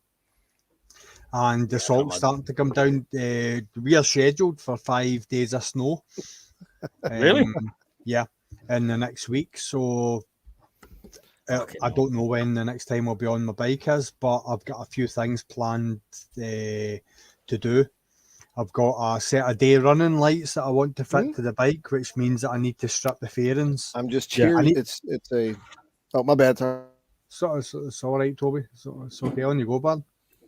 No, I wasn't trying to interrupt. I was answering my daughter and forgot to mute. All right, so I need to charge my battery anyway. And while I'm doing that, I've got a wee crack in my top fairing that's been absolutely bugging me for the last I don't know how long. Really? Which my mate's going to fix. My mate paints fairings, so he's going to do a plastic weld on it and he's going to paint it for me. So that's basically what's going to be happening with me in the next couple of weeks. So when will you anticipate getting back out on the road? New Year? Yeah, but no. I think I'll be out sooner than that. I'll probably charge the battery and try and get out at least. What I usually try and do, I usually try and do at least a New Year's Day ride. I've always done it. I've not necessarily always filmed it, but I've always done it. I've always done a New Year's Day ride, just for the sake of it's quiet. You know, Stevie, you know how cold it is in the UK in New Year's Day, but I've always done it, one way or another. So I'd like to think that you can ride all year around the UK, less when it snows, obviously, unless you're in the fucking Outer Hebrides or something like that. You know, up with where bloody Ponkster is. I don't think you could do that, but yeah, like Paul says that he tries to ride all year round, obviously, but yeah, I mean, it's tough. For, you know, if I'm honest, it pisses me off the fact that I have to put the bike away for nigh on 4.5, 5 bloody months, and it breaks me. But but it gives me a chance to just reset, think about, you know, what I can do to the bike, and if I'm going to have the bike in the new year, and like you said, do some bits and bobs to it, you know, over the winter and stuff like that. So I think it's almost like a little garage project every winter to see what you can do next, and come out with something, you know, that other people haven't done. It's pretty cool. What about you, Rev? What are you done for the winter, mate, or are you going to be out? No, I'm all year round on mine. We've got snow expected for next week, so and I'm banging bikes out left, right, and centre. We are very, very down on bike sales this year. We did 150 last year. We're down to 72 this year. Just the fact that we couldn't get bikes, and obviously when bikes do come in, we're now going into winter season, and all the kiddies don't want to ride bikes, but the big thing for us is obviously the 50cc Christmas sales. New kids want new bikes, so we're going to see where we go from there. So nice. Okay. Oh, well, that's good then. Jammy bastard riding all year now. The only big, obviously downers, you've obviously seen. I do a lot of super sausage rides. We've got a very famous cafe that's just up the road called Jack's Hills. Once a year they do the Ton Up Club, which is all the old 1920s up to early 1960s bikes that could only do a ton, and they had a massive, it was sort of 5,000-6,000 people turned up for that. They've just gone into liquidation. Wow. Obviously due to COVID, the truck park, it's a lorry park at the back, but obviously biker cafe at the front. The food was all right, you know, it weren't as good as what you get at the sausage, but at the end of the day, you went there for the old classic bikes, and they've just gone into liquidation, and he's just put the building up for $1.5 million. But whether someone buys it is, you know, someone's got to invest a lot of money. But the thing was, they spent ages resurfacing all the car park, all lines up for the bikes, all lines up for the cars.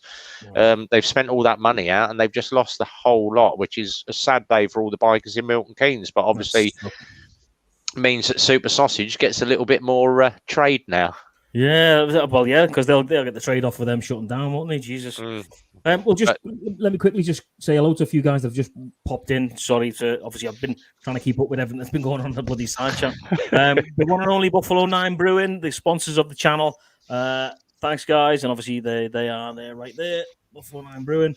If you are in the Calgary area, get yourself some Buffalo 9. You will not be disappointed. I'm telling you that right now. Outback popped in and dropped his money everywhere like it normally does. Thanks very much, mate. Appreciate that. You didn't have to do that. You always do, and you know, legend for doing it, pal. Thanks very much. Who else did I see that dropped in? Done Life, Travis. What's happening, dude? Thanks for coming in, buddy. Appreciate you rocking up, mate. Absolutely. Thanks very much, pal. And I think Picos Paul said hello to Picos Paul, and I think that was it. Actually, yeah, that was it. Unless I missed anybody, I do apologise because the thing's going bloody too fast. Yeah, I didn't miss I don't think I missed anybody. So there's guys from Buffalo around saying hi, everybody. So send some of that south so we can try it. Yeah, exactly. So Toby, what about you, bud? Are you done for the winter, mate, or what's the score? Oh, hell no. No. I ride year round unless there's salt on the road or something that, you know, would put extreme. I mean, when I was in Italy, I was on a Victory Vegas riding to work. So we had the choice, and I sold a car to get a bike, and I still remember looking at the degrees and using my phone to translate between Fahrenheit and Celsius. And when I saw, 6 degrees Celsius, I was like, is that cold? Yeah, so that's cold. It's fucking cold. Yeah. Now there are a few times where I'd go over a bridge that's in our town. We used to live in Camisano Vicentino, which was about 13 miles west of Vicenza. And those that don't know, Vicenza is about 2 to 3 hours, not about 3 hours east of Venice. Mm-hmm. So, but anyway, yeah. A couple times I would lay the bike down on bridges that were frozen before the road, as they say. Holy shit. So got back up, jumped back on it, kept going to work. Yeah. We can't do that here, man. When it gets down to minus 40, it's just nah. No way. It's a little bit further up on the latitudes than Italy and Kentucky or West Virginia or New Mexico is. Yeah. So you're good, man. You can ride all year round down there, then, unless it snows. Yeah. Well, that's the thing is like we were going to go on a ride for Veterans Saturday last Saturday, but the weather turned out fine up there in Louisville, which is only an hour north of us, but it was raining throughout the night, and the high was like 40 something. So I was like, you know what, to get up there is probably not safe, with wet roads. It doesn't have time to dry. I don't want to hit a ice patch or something and go down. So when it comes to stuff, it just every time it takes year round I'll ride, but I got to take all those factors into consideration. Yeah, you guys know how it is. Oh yeah. I mean, like I said, it annoys me at times. You think to yourself, you look at the guys down in Florida and the southern states, Texas and stuff like that. They ride all year round. They can put out content all year round, and then you get the guys like me who were shut down by the snow, and it's like, okay, what next? I can't ride my bike, so what have I got to do now? Type of thing. So be like old Diesel's hog blog and start doing indoor projects. Well, yeah, but I think this is how the live streams came about, mate. It was when it started. Snowing, like, let's do the lives, and the Friday night started. Bloody hell, 2.5 years ago now. God, was it really 2 years ago? Yeah, you started that when it was a lot when it was lockdown type stuff. Yeah, it was like literally all every we could Friday do is night. sit here and drink and go live. So. Yeah, it was mental, mate. It still is, obviously, but yeah, it's crazy. Speaking of which, I don't know if y'all heard of Jesse James. He's the Outback Outlaw. Yeah. Well, so not literally like Outback Outlaw, but he was an outlaw. No, but yeah, he does his band of he's got the band Jackal from they used to do and they still do sometimes the Full Throttle Saloon concerts and they're traveling right now. He did a bottle signing up in Louisville this past week on Wednesday, and I went up there and got some single barrels signed and enjoyed that. So it was pretty cool. He does a lot for veterans. Nice, man. I didn't know that actually. Yeah, check it. He matter of fact, he did the VFW here gave him awarded to him the VFW Commander-in-Chief's Gold Medal of Merit for all he's done. And he was up there at Sturgis. Oh, yeah. This past summer. So they surprised him on stage during his performance and awarded him that medal. Do you know what? I'll come back to the VFW. I'll tell you a story about the one in Montana that we went to. It was fucking outstanding. I just want to ask Hells, obviously, what's the score with you, mate? Are you going to be able to ride this winter or what? Oh, yeah. Yeah. It just gets too cold. We go somewhere warm. Yeah. See, you live the life of Riley, man. If it's cold, go somewhere warm. Fucking hell. That's the right answer there, isn't it? I mean, I still have content from the summer that I'm editing that's going to come out this winter. So, wow. But I'm going to mess with you just a little bit, Drew. Oh, man. Content that wasn't stolen. I know it's a bit of a sore spot, but I'll leave it alone from there. What's going on? What is it? Tell us. Nothing. Come on, you can't just say that. You already did a video on it, man. Yeah, I went to Lone Star Rally, and we were coming back, and of course, we have her bike. Mm-hmm. So we had the bag on the back of the sissy bar, and it fell. I was like, oh, crap. So I went down to the light, turned around to come back and pick it up. It's a normal thing. Something falls on the bike, you just go and whip around, pick it back up. Yeah. Came back. The camera bag is gone. Like drones, cameras. Oh, yeah. Content gone. Crystal was pissed, and I don't blame you. Yeah. Fuck. Like I said, I wasn't trying to bring up some nastiness. I was just messing with you a little bit because I know you'd already put it out there in the street in a video or two. So, yeah. Oh, mate, that's fucking awful. Yeah. So, shit. But you guys have still got some kick-ass stuff, man. Y'all been sharing the shit out of some Instagram and videos and. Yeah, my drone that decided it was going to become a submarine the other day. No, I saw your Instagram post from the waterfalls and that, Drew. That was fantastic work. But that one on the mountain, I just loved that where you're riding up and that mountain's in the background on the video, and you've put the Instagram picture up of that mountain. I actually screenshotted it. I'm going to print that off and put it on my wall in the back bedroom. Very professional. Oh, yeah, it's love it. I love that photo. Absolutely love it. That's Drew, what did you slap a copyright on there? It's got to be worth at least $10. Fucking sell. Hey, there's a money maker right there, man. Hope you solely. But that's what I've learned this year, because I went from no social media, no camera stuff to doing this. Yeah. And I have a vision in my head, and now we're starting to get towards that. You're starting to see it with me learning how to do the drone and the different camera equipment. Yeah, you're killing it, man.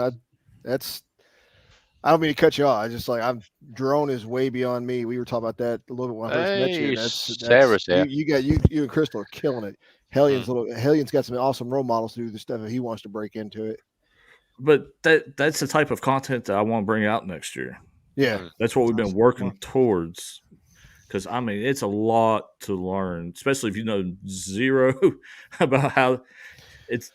When you're trying to get to that level, it's a lot more than just putting the camera up and shooting. It's fuck yeah, it is. And it takes a lot more time when you're doing stuff because you got to plan and learn. I mean, but you're starting to see what I'm trying to create in our videos to come out next year.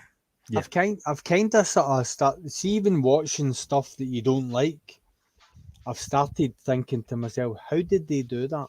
Yeah. You know, and you're like, you have the process in your head. I mean, like in like what I would class as my limited ability, I'm thinking, how could I do that? Not so much how did they do that? How could I do that? How could I recreate that? Because visually, it looks brilliant. So, like the other day, we found that stone house. We were out riding and to see the sunset. We found that stone house. I was like, oh, this is a great opportunity for me to practice doing fly through stuff, like smaller openings. And I thought that turned out pretty cool, flying through the house and all that stuff. And then, you saw in the beginning of our Lone Star video where I did a lot flying out into the ocean to start the video and then to end the video on the same note. I thought it turned out, I loved it. I thought it was badass. So, do you know what, mate? Drones add a lot to your channel, and if you do it right, they add a hell of a lot to your channel. That's for sure. Especially B-roll. That's what we had to learn this year. B-roll, feel stuff, because we would have a lot of content, but nothing to fill in about the story. It was just here it is. There you go. Seeing what kind of sort of regulations do you have in the US when it comes to flying drones? Okay, anything under 249 grams, you do not have to have a license. Yeah, same in Canada. Okay, but that doesn't depend. Is that federal or is that state to state? No, it's federal. Okay. So, but you still have to abide by regulations. You'll still have like areas that you have to look at your map to make sure of altitude. Yeah, and if it's a fly or no fly zone. Yep. I mean, you're still restricted to that. You just don't have to get the FAA license to fly the drone. I mean, from what I'm reading from a layman's terms, like a lot of the drones are quite clever in the sense that they know the areas just through GPS where they can and cannot lift. Yeah, and like they won't do it themselves. But like the one I replaced with when I bring it up now with the app, because you put your phone into the controller, and that's how you see. It automatically links to the satellites, and it'll limit you. It'll automatically know what the restrictions are in that zone. Yeah.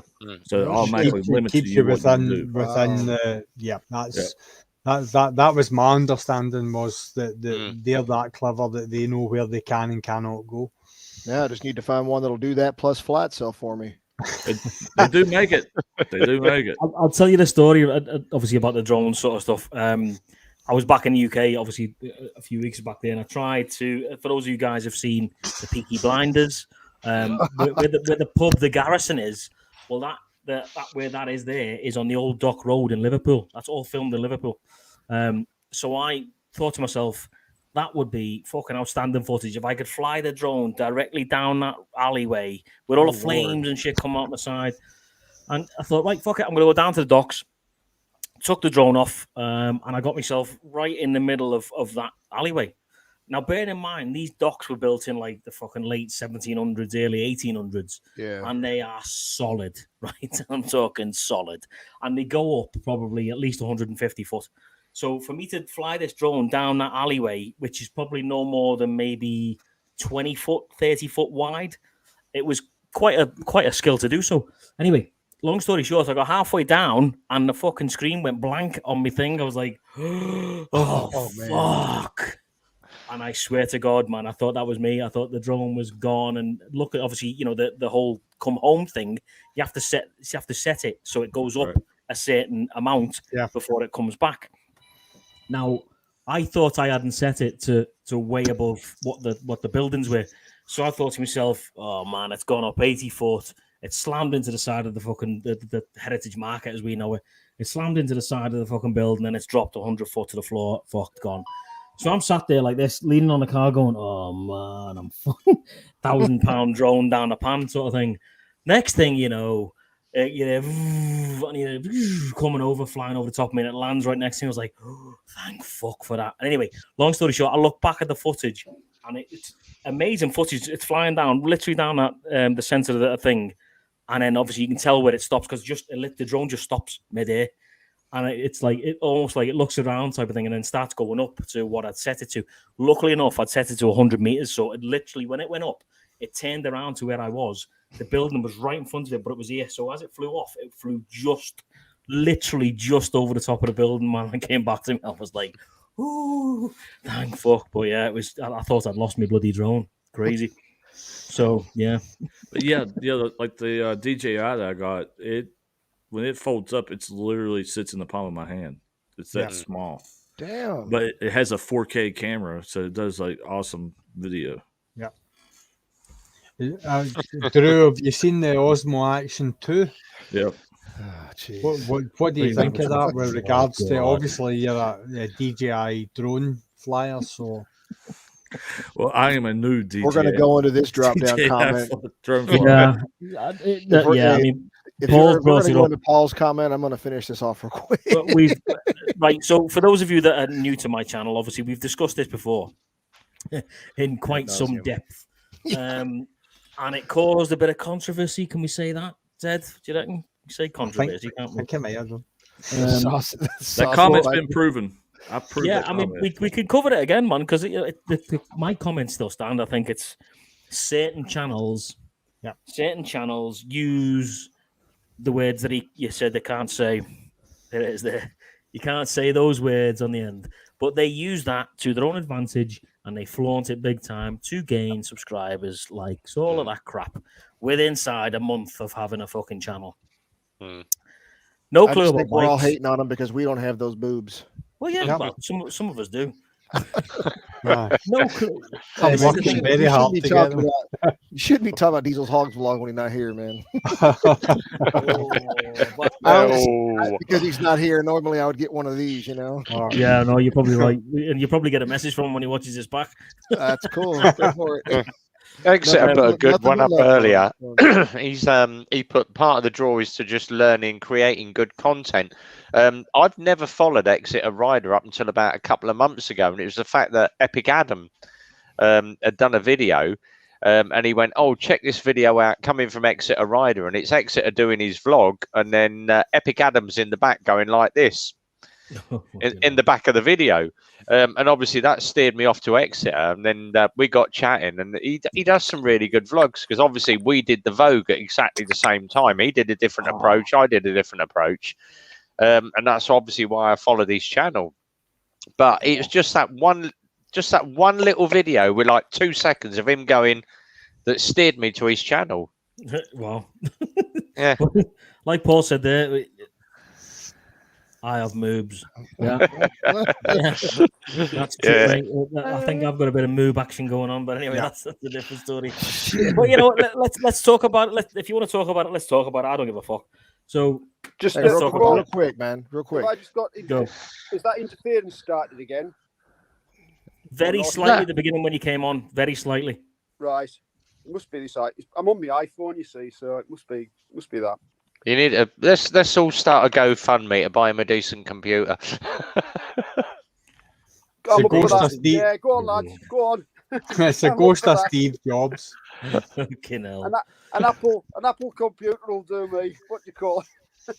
So there you go. Look, Sarah makes a good point. Obviously, yeah, it must be tough for the girls. This is what annoys me. It must be tough for the girls who are actually trying to not go look at me, and they actually know what they're talking about. They know talk about bikes and all that type of thing, and you know, and they don't get off the ground like we don't, you know. But as soon as they start going ooh and all that sort of shit, it's like it. But it's true because, like, you know, there's me and my wife. When she does something, it's like, here comes the dog pound after her. I put something out that's worthwhile, like, hey, you know, check this out, or, you know, this is great content. Yeah. Nah. Yeah. Look, It's almost like look, I put it this way: we've talked, like you said, we've talked about this ad nauseum. Yeah, we have time and time again. Agree with what some do? No. Can you fault them for it? No. But don't make it, in my opinion, don't make a motovlogging channel if you haven't got a fucking clue about bikes or what you're talking about. See, the thing is, I've open up an OnlyFans page. Well, I've been an avid follower of where is it? That one there. In my background, it's one of my celebrity photos. I actually follow, and I was very, very avid follower. Kerry Katona. You know who she is. Atomic Kitten. Yeah. And one of my friends, he said to me, he said, do you realise Kerry Katona's got doing that again? She's got an OnlyFans page, and I went, what's only? Oh, it's basically where you get your boobs out for money. And he went, oh, right. And he sent me he said, oh, I've got you an OnlyFans link. Click on this link, it will give you free access to her page. And I went, and it's basically Kerry Katona. I'm going to get off. All right, mate. I'll see you in a bit. Alien noises. Yeah. Kerry Katona wiggling her boobies around. But she's got nearly 400,000 followers that are paying £25 a month just for a little bit of booby action. Yeah. She's made her first couple of million in the first 6 months. Who is she talking about? Kerry Katona. She's used to be a UK singer, bit of a celebrity, but you know, would you do that? And then, because she's obviously got kids, know, your kids are going to go to school. Oh, I've heard your mum gets her boobs out for money. See, to be quite honest, mate, it's like I'm going to be honest with you. Yeah. So my wife does it, and like she only shows the nipple, and to do that, she only has to show her knees. There's a load of money to be made in it. I'm like, Jesus Christ, if you can come back from bankruptcy and make a couple of million, you know, for all these people that are just going, I want to see your boobs, here's 25 quid. I'm like, all right, I'm going to start. I'm going to get an OnlyFans page up. Exactly, but keep it in that genre, if you know what I mean. So fine, go do your thing, girls. Happy days. But don't step outside your genre and think that you know everything there is to know about bikes and motorcycles and then go, oh, why is everybody calling me out? And why is everyone saying this and that and the other? Because you shouldn't be in that fucking genre. If you want to get your tits out, excuse my French, go and open OnlyFans page. See if I'm watching like a female that's got a motorbike that's talking about motorbikes. It's Jenny Tinmouth. That's what I want, because the girl has the fastest female around Isle of Man. Wow. She knows bikes inside out. She's not flaunting anything. See, the one I follow is username Kate, and she's a bloody good rider. Really? Yeah, she is. She did one in I think it was Manchester or Birmingham or something. She's getting followed by a couple of bikers. Let me just find her. Username Kate. So she's got 27,000 followers. British female motovlogger, riding for a bloody long time. Currently got a BMW R1250. But she's basically hacking around the middle of Birmingham or Manchester, and she picks up. She's got two sort of little scooter boys in her mirror.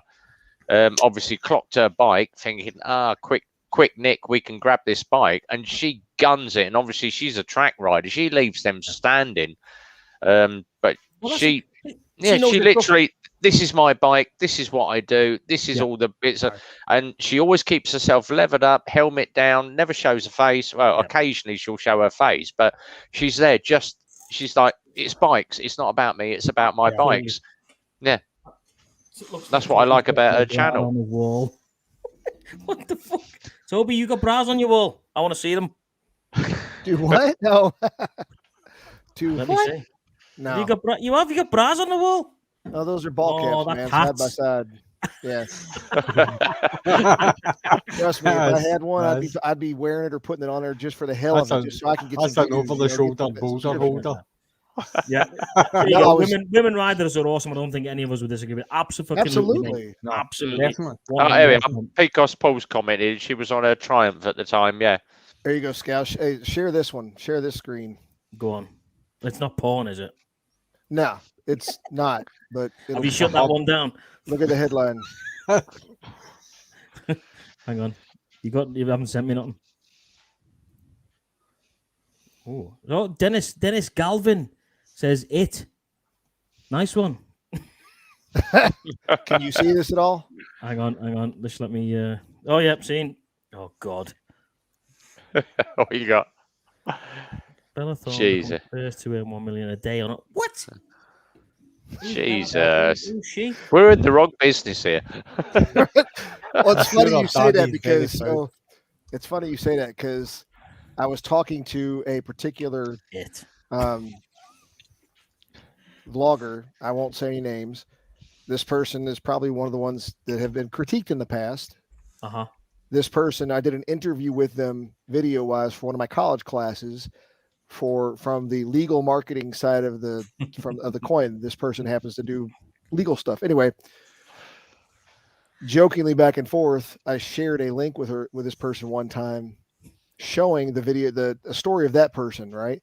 I kid you not, this person, not the one I was talking to, but the one I just shared with you, there's another one that was literally selling her own piss in jars to fans and getting money from that. And she's, makes like, it wasn't this one that I just showed you, it was another one. But I told this other person that was happening, and they're like, fuck, I'm in the wrong line of work. Yeah. And they're, in the legal side.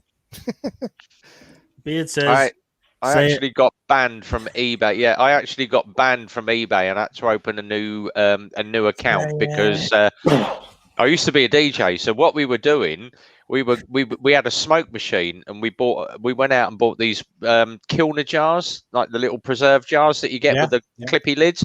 Yeah. We got a smoke machine. We were filling them with smoke, clipping them up, and then we had on the front for sale authentic Scotch mist. And we were selling it at £1 a jar. I sold 200 in the first 2 days. Wow. And then I got banned by eBay for product not as described. But people want to buy Scotch mist, then you crack on. My dumb life. Yes, that's accurate. She was also selling her bathwater. That's mental. Do you know what, mate? I'm all for the girls doing their own thing, and and some of the girls that do the motor vlogging are fantastic. They really are. But I think don't. Like we said 1,000 times over, don't flaunt yourself and don't make yourself look like an absolute lunatic. Okay, and that's where I got to mess with you a little bit, because when a woman can sit there and do an install, as Professional Monkey calls it, and do garage yoga while they're doing the install, we can't fault them for that when Diesel or somebody else does a bike wash and dumps a bucket of water all over their body. And does it in slow motion. I mean, the two correlate or comparable. You can put them side by side. I'm not saying that. What I'm saying is the people that pretend to be motor vloggers and pretend to know what they're talking about when they have clear as day that they haven't got a clue what they're talking about, and then when someone calls them out, they get a gob on, as we say in Liverpool. They get like, oh, fucking, and then they go to town on the people that call them out. Well, actually, you're only there for one reason and one reason only. It's for attention. So when you get the negative attention because you don't like it, I just read what the beard wrote. I sell my dirty skivvies. Only one person ever buys them. Goes by the screen name. Yeah, but listen, I'm subscribed to loads of the girls. I'm subscribed to loads of the motor vlogger girls. They're brilliant. I thought the beard was going to say he sold his beard combs. There's obviously another one, 2 wheels and a ponytail. Twap, yep. Yeah, Twap, yeah. She does some great videos, but why does she always bend over in front of the camera? you're gonna get a 50-50. She does talk some good bike stuff. She does do some good service work, but do you really have to show your ass? But yeah, if you want to do it, to be and quite you want to honest, get, I try that as much as she does. yeah. It doesn't work though. Fucking hell, yeah. That's true. Jesus. Oh, fuck me. Holy shit. Hang on. Let me, 2 secs, boys. Rolly, what's happening? Hey, how you doing? All right, mate. Hey, Rolly. Hey, happy retirement, man. Happy Cheers, retirement. mate. Appreciate it. Cheers. So you're back in the UK? No, mate, I'm in Canada. I was back in the UK doing a course, but I'm back now, so. He said he wanted to stay inside the Maple Leaf. Yeah, fair enough. Yeah, fair enough. you get a chance to evacuate from the UK, then you take it with both hands. Well, the weather we got here, I may as well move to the UK. I can tell you that. It's your summer, isn't it? Springtime, but man, if we had rain, it's been cold. You know, I've had probably 3 decent days to go out and ride and get the cameras set up. That's but terrible. apart from that, in the last month, that's it. Fucking hell, mate. Yeah. Roland the Zed's looking hungry for a ride as well. Oh, yeah, look at that bad boy 109 behind you. Look at that, man. Gen 1Z as well. Hey. He's dying for it. Got a wee hugger on the back of that seat as well. He's mad for his speed, is Rolly, like, isn't he? He's mad for his speed. Loves it. Yeah, I don't mind it. Damn, Zed, do you want that bike to bend over and do an install for you? No, Toby, I've already got one, buddy. No, I'm just I want to know what the car is. Appreciation. What's the car? Is that a Ford Fairlane? That's a Mercedes, one? isn't it? It's a Mercedes. Yeah, Mercedes. Yeah, see? Got mad 19 years in Germany. I know a fucking Merc anyway. Just really want to say goodbye to Beard, mate. Enjoy your footy, mate. It's not footy, it's called American football, but anyway, that's a different story. Take care, Beard. Not soccer, you're right. So enjoy your pansy rugby. maybe here, just not. I so actually, it's taken me ages to figure out what Audi means. As I usually say, Audi, arseholes usually drive it, but they said, oh, have you heard the German? If you watch all the adverts, they say Vorsprung durch Technik. And I went, all right, what does that mean in basically 4-sprung wheels and an engine? Yeah, exactly. Yeah. Fucking hell. Well, you know where Volkswagen comes from, don't you? You know what Volkswagen means? Yeah.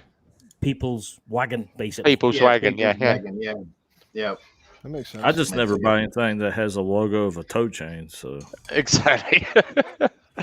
Could be worse. It could be a Kia. Yeah, absolutely. Guys, it's biker stuff for real. Look it up. What are you on about? Biker stuff? What have I missed? Hey, 9 mils! Fucking hell, I missed him coming in. Look. Barry's another one of my followers. Hello, Barry. She has a great ass and she can ride. There yeah, you but go. she hasn't got a clue what she's talking about. Okay, so let me ask you this: Photoshop as does a wonders. so can you say if a person admits they don't know crap, but they on their videos they show the willingness to learn and be taught while sharing the body shots or while being exposés? Yeah. Do you have any issue with that? Or No, good luck. Good luck to you. Is that what your man use channel? I've got an issue. I've got an issue with when you're riding your bike and you're trying to learn. I've got no issue with that, right? I've got no issue with that. What I have got an issue with is the whole flaunting thing to gain subscribers. That's what I've always had an issue with it. And I always will. No, and I get you. No, I agree with you. I just I that's think going to about be riding nude just to get the numbers up, you know. that's going to be a conversation, and we know this again, but that's a conversation that goes to a line that everybody on both sides draws gray and never does come across left or right, plus or minus. There's never. It's like same concept as, and I'm forgive the thought for saying it. Same concept as saying, well, somebody would say, well, she deserved to get raped. She was wearing them tight ass jeans, looking like that. I'm just saying it's kind of the same concept, because then you got the same thought process of, look, the person is free to wear what they want to wear, ride how they want to ride, be how they want to be. I get what you're saying, flaunting it, but I mean, and I'm not fighting one way or the other. I kind of agree with that. With what you're talking about. It's not for me. It's not for me, is what I'm saying, mate. I got you. Yeah. I mean, I'm just saying that there. And anyway, yeah, I agree with you. I see, but I can see the argument of both sides of the coin. Yeah, no, I then the can. thought process.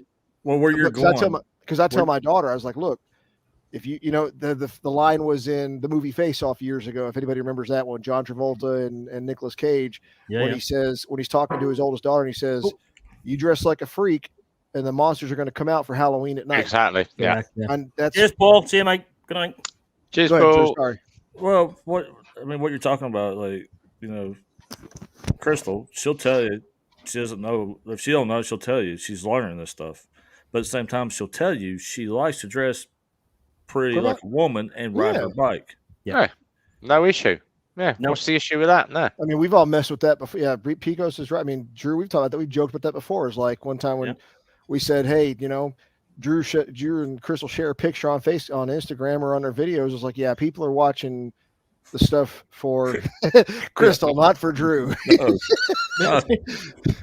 See, I get that on my Insta where I'm watching like Hells's Insta feed, and you know, Crystal's got a little bit of cleavage showing. Yeah, but the bike's in the background. Yeah, I'm going to click on like, and I'm not clicking for the clicking for the boobage. I'm clicking for the bike in the background. Yeah. Well, and he's got a great point there because you get people follow, you get people friend request, whatever, and I'd still do that where I'll go through your feed if I used to keep my account protected to where the people had to request to follow before. Now I don't, but even when I did, I'd scroll through, and if I didn't see any pictures of bikes and all that kind of stuff in your profile, then it's not that I don't care you, but I don't want you to follow. It's why are you following? You know, if you have an interest in what we're doing, great.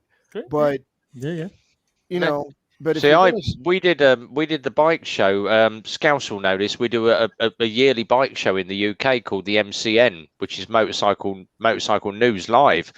And I got invited onto the Kawasaki stand to actually see the ZZR Performance Sport.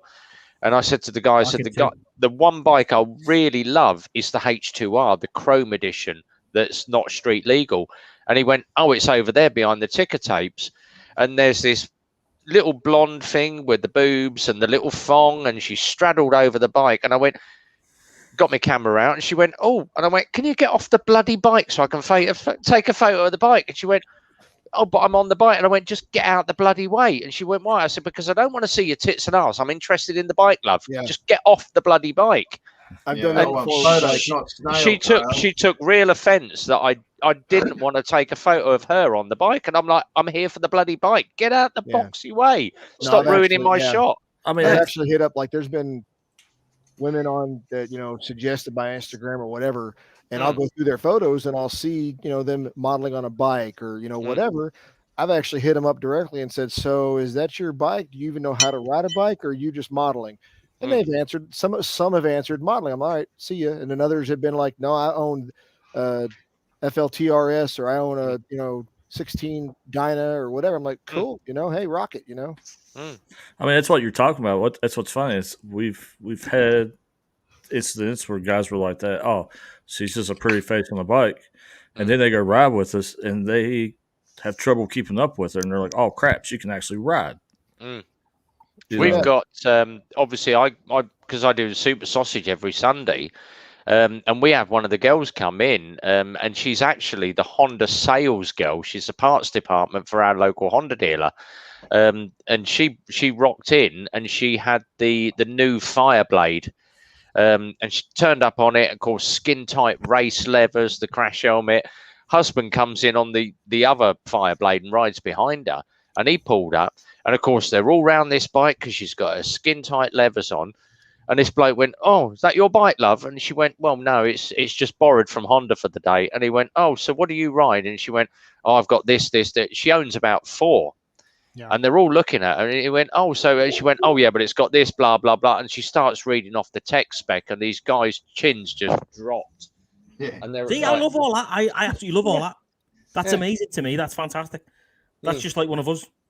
Yeah, you know what I mean? And she was like, oh yeah, this has got blah blah blah blah blah blah, and these guys just all buggered off because all they saw was some girl in a skin tight levers, and she's not a young thing, she's about 52, 53, but she just rocked up on this race bike, and all these blokes saw was the skin tight levers and a woman on a bike. That's the difference, though, There's mate. a difference between That's the somebody difference. who is actually into the whole genre of what we, as bikers, male or female, are doing, as opposed to somebody who thinks that it's a popular thing to get into because they can exploit it. But the thing was, I phoned her today. We've got a real. You must remember the Honda Varadero 125. Looks a bit like basically a dinky Africa twin. Customer brought it in, and it's non-start. So we've figured out it's either got a high resistance coil, which fried the ECU. So I picked up the phone and I spoke to her. I said, right, this is the part, this is the number, this is the chassis. She went, is it a Kimi or is it the EGE? I think it was an ECM or something. And I went, boom. She's gone on the database. She went, oh, this is the ECU for it. And I went, oh, discontinued. It's 481 quid. But this one's on eBay and you can pick it up for 120 quid second hand. She'd been on eBay and sourced it. And I went, oh, right, I'll come back to you in half an hour. And we actually found a high resistance on the back of the coil. So it just needs a new coil. Sent her another phone call. She went, oh, yeah, that's part number, blah, blah, blah. I've got one in stock. It's 27 quid. Do you want it? Yeah, ship it out to me. I'll get it out to you tomorrow morning. Problem. And she knows her parts off the top of her head. She is so clued up on her bikes. But she's not interested. All right, she wears her levers, but she's so clued up on her bike. She knows the business. That's what the guys in our town love about her. Yeah. That's the difference. So shall we move on to something else? Yeah, we're beating a dead horse right now. Yeah. Let's move on. I've dropped just quickly. You all know Diesel's Hog Vlog. He's my mate Brad over here in Canada. He's about to lose the will to live with his YouTube channel. He's feeling down the dumps because he's not anywhere near got the subs that some of the fucking gobshites that we all know who don't deserve subscribers have got him. And he's got an absolutely fantastic channel. You guys that know his stuff will agree with me. He's got some great stuff on his channel. So I've dropped the link to his channel in the side chat there. If you're not subscribed, I'm not going to force you to go subscribe, but just go take a look. And if you like the look of it, then give him a subscribe. 100%. Right, Brad's a top boy. He is, but he's down in the dumps at the minute, like we've all been before. Yeah. He's down in the dumps with his channel. He's on about canning it, and just to get him to that 300, I think we'll give him that little extra spark that he needs to get back into doing what he does best. So yeah, he's a good lad. So go check him out. We talked about how hard it is to be a small channel and grow. Yeah. Yep. Absolutely. When you think about some of the lunatics out there. I'm already hooked in with him. Yeah, cheers, Rolly. Appreciate it, mate. It makes me laugh that you look at some of the channels out there that have got back in 2,500 subscribers, 3,000 subscribers, whatever, and compared to his channel, you're like, how?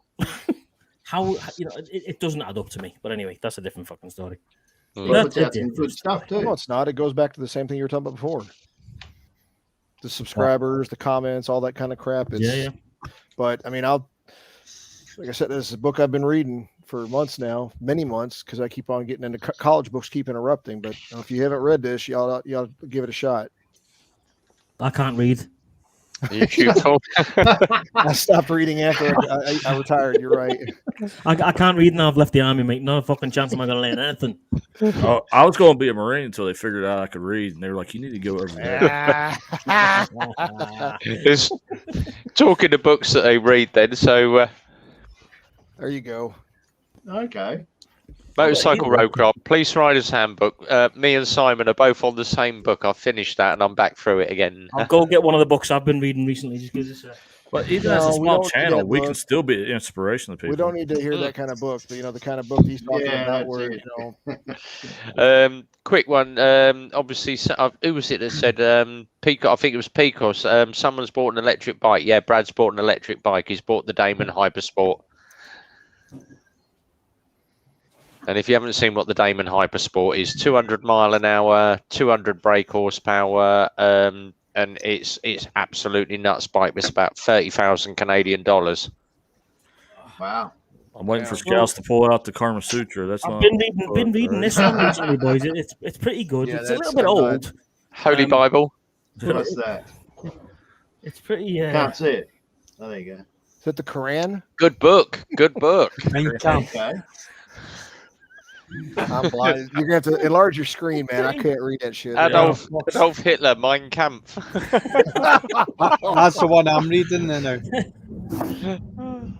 Hang on. Hang on, come on, you bastard. Oh, come on, tune in. There we go. You ain't right, man. You ain't right. Look at that, man. That's 1934 original. Look at that bad boy. Oh, but is it signed? Yeah, give me a shot, man. You know, Yeah, somebody that's the asked one I'm me that a reading. few weeks ago, and I told them they didn't like me too much when we first went Oh. over. There he is. There Wow. he is. Yeah. Well, Stevie, Original. the mustache shows he had at least gone through puberty. I'd heard that they Damn. didn't sell a lot of their books, Stevie.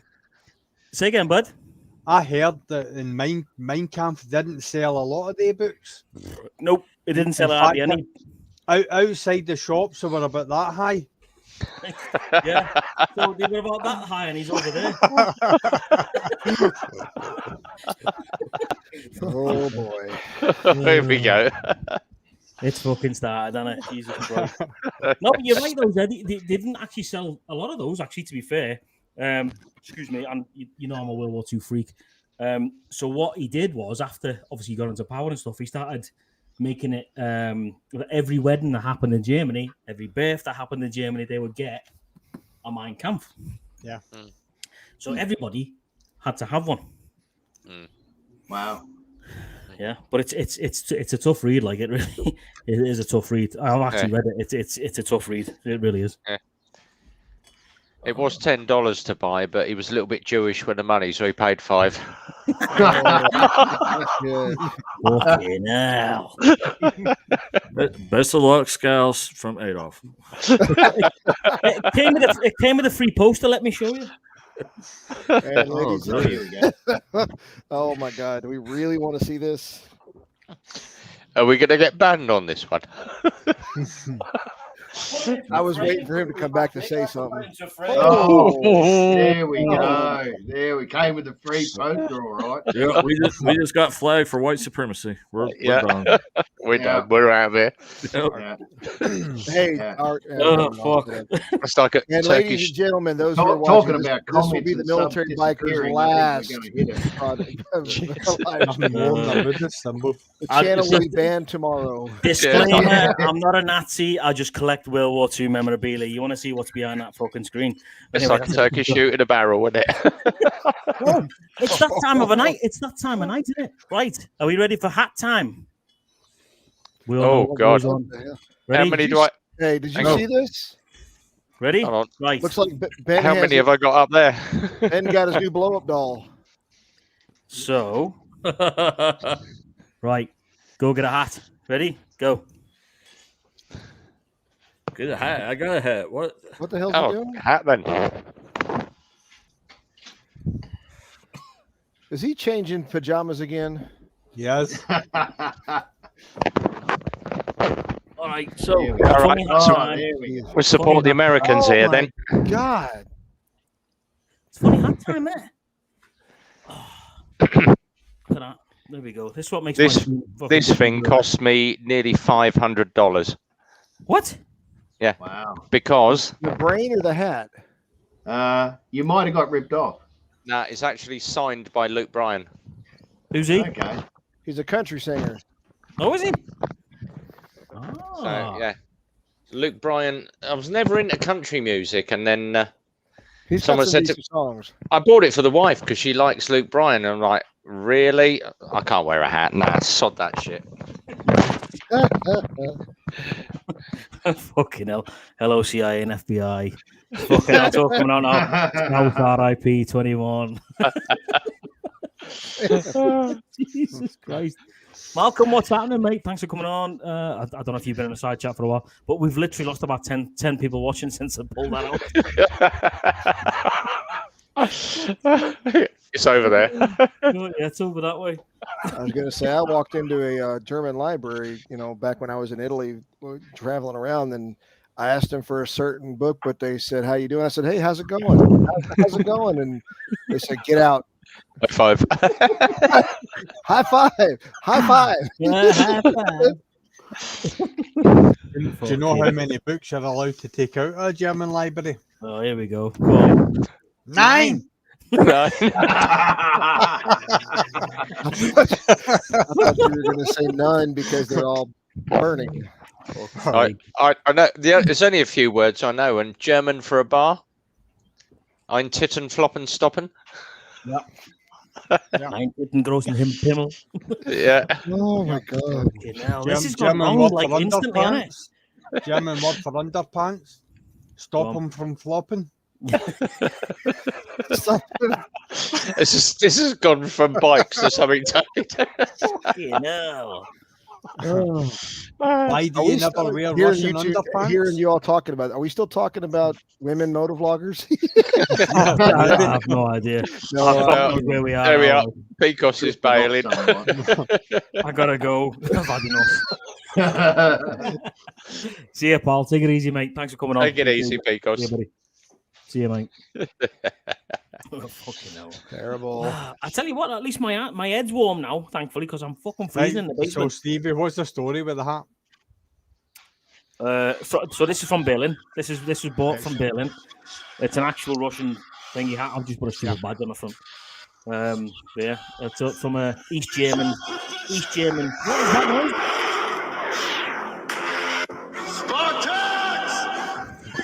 You're gonna get me thingied.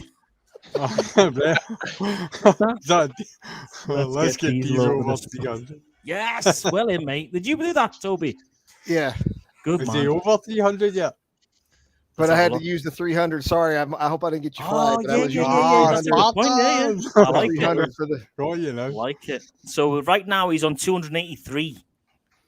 Well, look, man. Here's what's crazy. A couple weeks ago, you had Pro Monkey, you had Harley Fatboy Jr., and you had somebody else on a live. Brad the Biker. We were on a live stream together, right? Yeah. I screwed up. What the fuck, Drew? Anyway, I screwed up. I just happened to look down and see him like that. I screwed up and said he's 15 away from 1,000, and he was actually like 25 or 30 away from 1,000. I misread the number. Who was this? Harley Fatboy Jr. Right. The one who's always doing the Mahana, right? So anyway, long story short, that was on a Friday night. Yeah. I kept, pushing. Hey, get him up there. Go sub. Within 3 days, he was across 1,000. I mean, fast. And it's not just me. Everybody was trying to get him there. So. Yeah. No, do you know what, mate? That's what this is all about. This community is brilliant for that. Exactly. But I feel bad for Brad, mate, because he's good at what he does. He really is, and the shit he puts out is really fucking informative. And he His knows burger his stuff's shit. good. His cooking stuff's amazing. But when he does a job on his bike, he knows what the fuck he's talking about. From start to finish, he's brilliant with it. The thing was, obviously, we did the big push on Big Smitty riding. So he's a Sprinkles friend, and he's at about 2,400 now. So he's gone past me and out the other side. And me. Yeah. What's that? 2 seconds. Hang on. I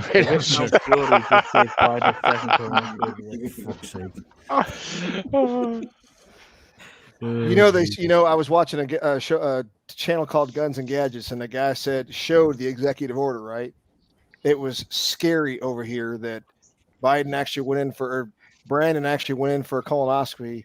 So he signed the memorandum that put a certain person into acting president for the time frame. Are you kidding? No shit. Right. So explain to me this Brandon thing, because two questions for you as a United States fucking geezer, right? And Drew, you can fucking pump in on this one as well. Is he mental? And what the fuck is Brandon? Okay, so first question, why the fuck do you got to ask that? Because you should know that. Well, I can see that. Yeah. Second question, he was at there was a NASCAR race. The winner was his name is Brandon. Right. At the end of the race, he won. I think he got the points for the NASCAR is based on points totals, kind of like hockey or whatever, where the winner, that kind of thing. So, the sports rep was talking to him in the back, was talking to him up front after he won the race. And you could hear the crowd in the background. And she was saying, the crowd is really cheering you on. Let's go, Brandon. That's not what they were saying. Oh, they were saying, fuck you, Biden. Yeah, fuck Joe Biden. But so from that point on, let's go, Brandon has stuck like glue. Really? And it's Right. beautiful. And That now, makes sense. That makes now sense. you Now got people- you said it. It makes sense now because I've heard it for bloody weeks. I'm like, what the fuck is it? What have I missed? What have I Now missed? you got people taking stickers with Biden on them, pointing fingers, Yeah. and they'll put it on a fuel pump over here. I that did says, this. Brandon did this. Yeah, oh, Brandon You know? did this. It's like, Seriously, you ought to go on what Google we seem and to be look up getting. Brandon and see how many references to that it is. Really? Versus, Right. I bet the racer could probably sue for damages.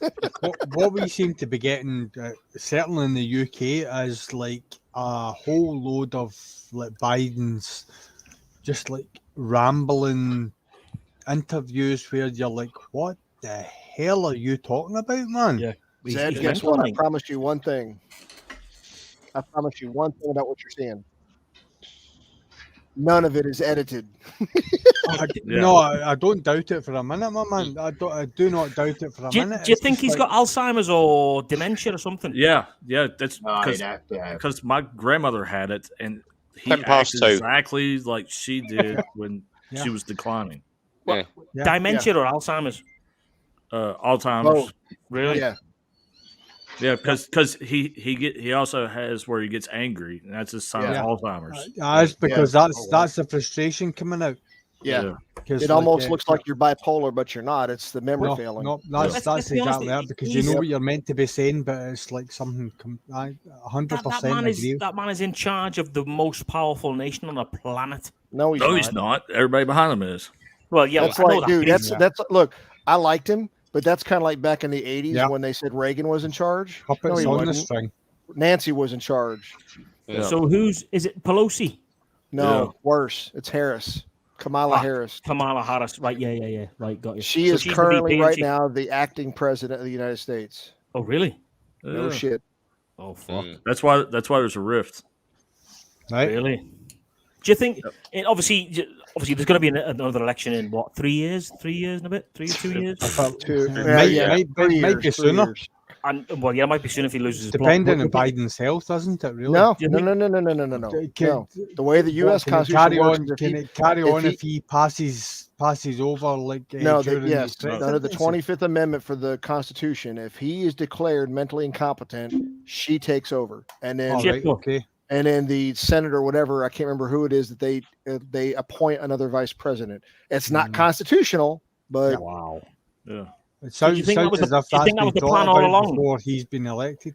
there are people that suspect that, but it's one of those things you can never prove, and it's. I don't mean to No, go of course. political on you. I'm just saying that the crazy No, part about good. this whole thing was if you go back to the early 1900s or late 1800s. One of those elections, I think it was FDR, but I'm not 100% sure, and it might have been it might have been earlier than that because FDR was World War II. Yeah. Anyway, the point is, a president that was currently in office was saying he was not going to run again. The party went to him and said, "We want you to run again because you got a strong chance of winning." Yeah. And he said, "I'm only going to do it if you let me pick my running mate." Prior to that, the constitutional law was a person will run for president and a person will run for vice president, and regardless of party, their votes will put them into VP and president positions. Okay. Right. Constitutionally, that means up till that point, whenever they said, "Hey, I'm going to start picking my running mate," as far as I know from what I've seen, that's never been constitutionally or Supreme Court approved. So this goes back decades. Yeah. So let me ask you this: if he goes, if the people vote that he's mentally incompetent, It ain't the people. No. who is It's it? Congress. Right, It's so the Congress- cabinet. If His if cabinet, Congress his and cabinet the say- Senate, all that they can vote. If I think it's 3/4 or whatever the number is, there's a certain percentage. If they vote that he is mentally incompetent to do it, Yeah. under the 25th Amendment, Harris will be appointed as president. And I can't remember what the process is to pick the next one, but it's not a election. Right. So if that happens, right, if she becomes president by proxy, as it were, how long? McStash says yes, that's the plan. Does she She then she is the president. She gets sworn in. Yeah, she gets sworn in as number 47 until the next election.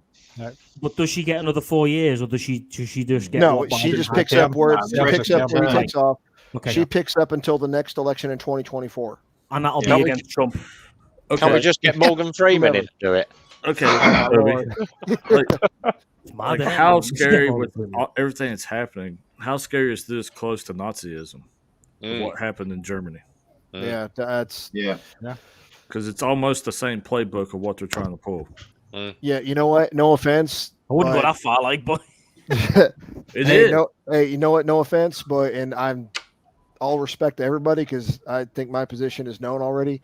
But I'd rather go back to talking about women and boobs who can't ride bikes. Amen. I pushed them off the edge. I just don't want you losing subscribers on my account. No, I don't give a fuck about that. Or getting banned. Let's change the subject. Talking to subscribers, let's get Hells up to 1,000 and getting bloody monetized. Oh, you're not on 2,000 yet, Drew? No, I'm at 4 something. I'm with Toby. Yeah. What? Yeah. So no, but here's a credit to Drew, man. Check this shit out. I met Drew a year ago now, roughly. Not even a year and a half ago. Not even. Yeah, it was like during the February timeframe, roughly. Yeah. They were going from West Virginia down to Florida to move down there. He was just starting out. This is how good this guy is kicking ass. Him and Crystal, they've been doing all the stuff they've been doing. This dude's already passed me. I mean, I don't keep track and count and all that stuff, but I just happened to look. I was like, holy shit, badass. So, but that's the community we're in, man. Yeah, but the thing is, even if I get to 1,000, I'm not monetizing myself because that limits me on my creativity. Oh, yeah. Also does because I like to put kick-ass music in my stuff. 100%. See, there's a couple of channels that I really, really love, and obviously Zed knows one of them. So it's like Hells, you've got Diesels. The one that I absolutely idolize, and the guy is an absolute legend, is Lockwood. The military biker. Yeah, but no, forget him. He's off to the side, out the way.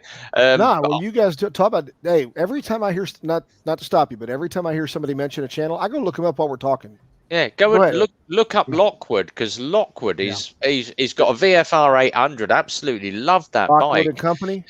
No, just put LOCHWOD. Literally WOOD. Yeah, and I'll put the link inside. I'm sub to. Yeah, so Lockwood is really, but he literally just goes out. He rides.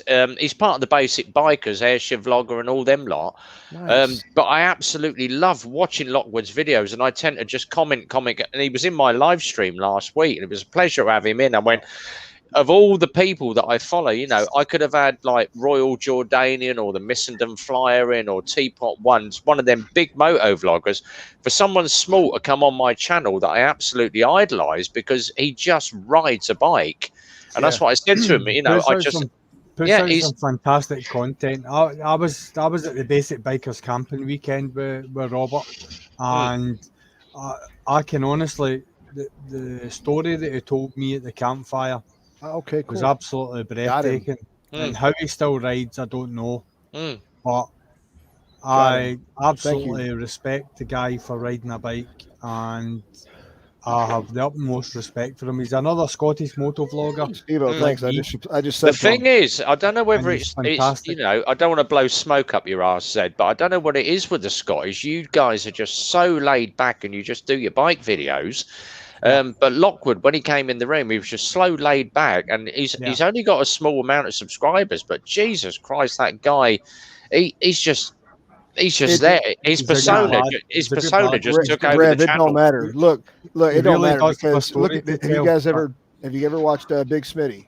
Yeah, Big Smitty. Yeah. I love Smitty. Yeah, he was 200, 300, 400 subs, 500, whatever. Right?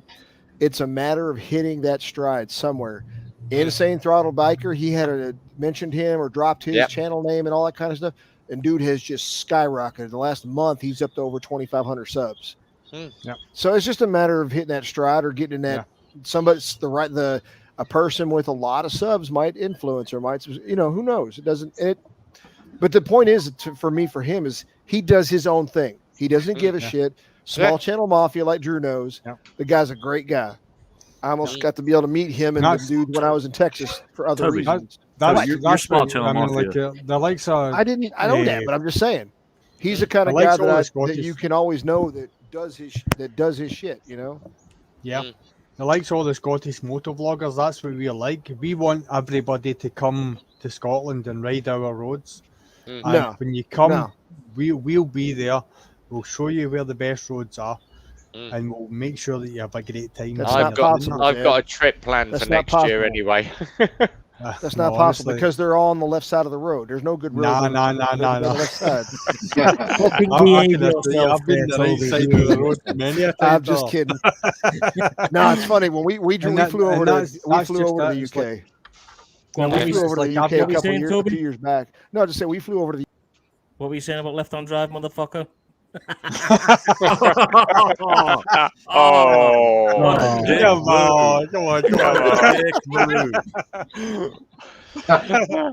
Toby, let's go to Canada now. Yeah, quick one from MT. Did anybody see the tribute to Eddie Kidd on Top Gear? Yeah, I did, but I wasn't impressed. Really wasn't impressed. Cheers, pal. Cheers, brother. But yeah, Toby, You know the banner, mate. You've had it for years.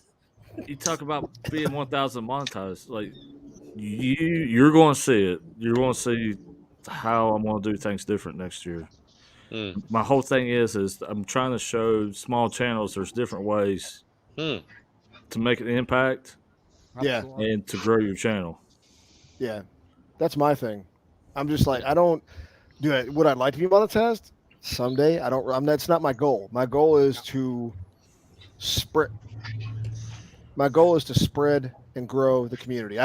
It's no shit. I've got a thing over here for channel goals and channel priorities on this dry race board. And number one for my channel goals is stay generally positive. Sometimes you get pissed, sometimes you don't, but stay away from the negativity. What, Drew? That's a good goal, man. I like that. Number two is support bikers, period. Yeah. And number three is grow the community. My thought is, I look at, because y'all know this, back in the summertime to fall time, there was a lot of negativity going on. And kind of gave me awakening. I was kind of looking over the whole situation of everything going on. I was like, you know what? Life is too short for that shit. You know, I'm here to, bring up Drew, bring up Zed, bring up Rev, anybody, Roland, 100%. You, Steve O. And it's like, if we can help each other, so be it. If you're talking negativity, look, I get bad talking a company because if they're out there taking advantage of bikers, that's one thing. Yep. I don't get blasting other motovloggers. Now, the whole joking conversation we do about women motovloggers and all that kind of stuff, that in of itself is a whole different topic. But in my opinion, it does nothing good. We're already kind of a small community, small niche. It does nothing good to sit there and dog on somebody else because you think their methodologies of running an event or the way they do an install or this guy does this or this seat looks stupid or whatever. Yeah. I don't see the point in it. If you don't like it, scroll on. Okay. I don't know how many times I've actually private messaged people, not even left a comment, just private messaged them to say, listen, man, I love what you did there. But everyone could hear that. I would have done this or I would have done that or and I'm by no stretch of the imagination a critic on other people's work because my work isn't I'm not Martin Scorsese by any stretch of the imagination, but I just think sometimes sometimes just pointing somebody in a slightly different direction can maybe help. I certainly wouldn't put it on a comment. I would say thanks very much for your contribution. I appreciated your video, so on and so forth. And then I would maybe message them and say, listen, man, if you had maybe done this, that would have made that that slightly bit better.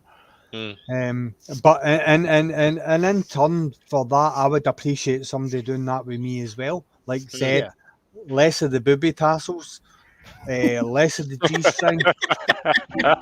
We don't want to see. We don't want to see that. I tend to be quite positive on all my stuff because you remember said the last time I was talking about down days. Yeah, I know where you're coming from. Who's ringing? Oh, somebody's Price is Right one. Somebody's buying that car. Hang on, I'll meet you, Rolly. 2 secs, pal. I thought. Hello, this is the bank. That's all right. How much you want for your car, mate? Hey, I want 9. It's the IRS, isn't it? I know where you're coming from, Tony. Your bill's overdue. $900, 9. This summer was a lot of that. Yeah. Simon, thank you, mate. Because- appreciate it. Because I'll be honest, I was one of those guys with the big mouth that would just freaking call you out. No, and I know what you're talking about. And I'm not going to put business out in the street for any type of the situation because I know that just stirs. Ooh, really? What was it? I'm just saying.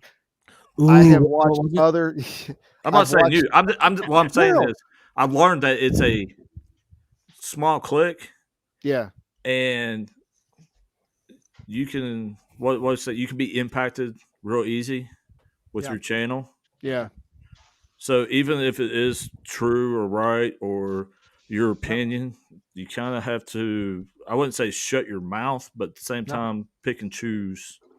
That's Zed said it perfectly. Drew, and I think you guys did it also. As Zed said it, and you guys did it. Was if I don't agree with something, I'll hit you up privately. Yeah. I'm not going to put somebody on blast or do a whole video on. Well, I would have done this way or I would have done that. Don't want any I don't like this. This guy does this, and this whole thing is silly. To me, that doesn't grow the community. That doesn't support other bikers.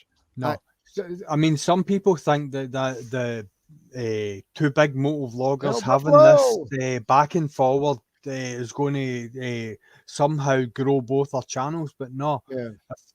If I see something that I maybe think, listen, see if you did this or see if you did that, just a wee private message and just my opinion. I would certainly not go on and try and besmirch everything that you've done by putting a negative comment on a video. I just would not do that. That's just not my style.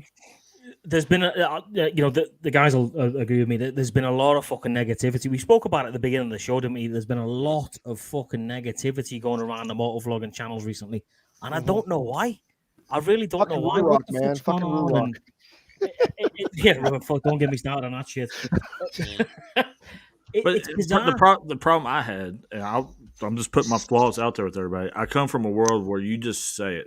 Yeah. And then somebody else says it, and you have a conversation. It doesn't mean you hate each other, but it lets everybody know where you stand. Yeah. But at the same time, I've learned this is bigger, so you kind of have to. It's not you shut your mouth about it. It's just you have to pick the right time to talk to the person about your opinion. Yeah. Well, so when my wife and I first got together, we've been married, 18 years. She doesn't really have a filter. Bless her heart. God, bless her fucking heart. Bless her heart. She didn't have a filter. Doesn't have a filter. And I learned. I grew up under the old. I'll be 48 in January. So those of you who are older than me or my same age know the old thought process I grew up on. My mama used to smack me and say, "If you ain't got nothing nice."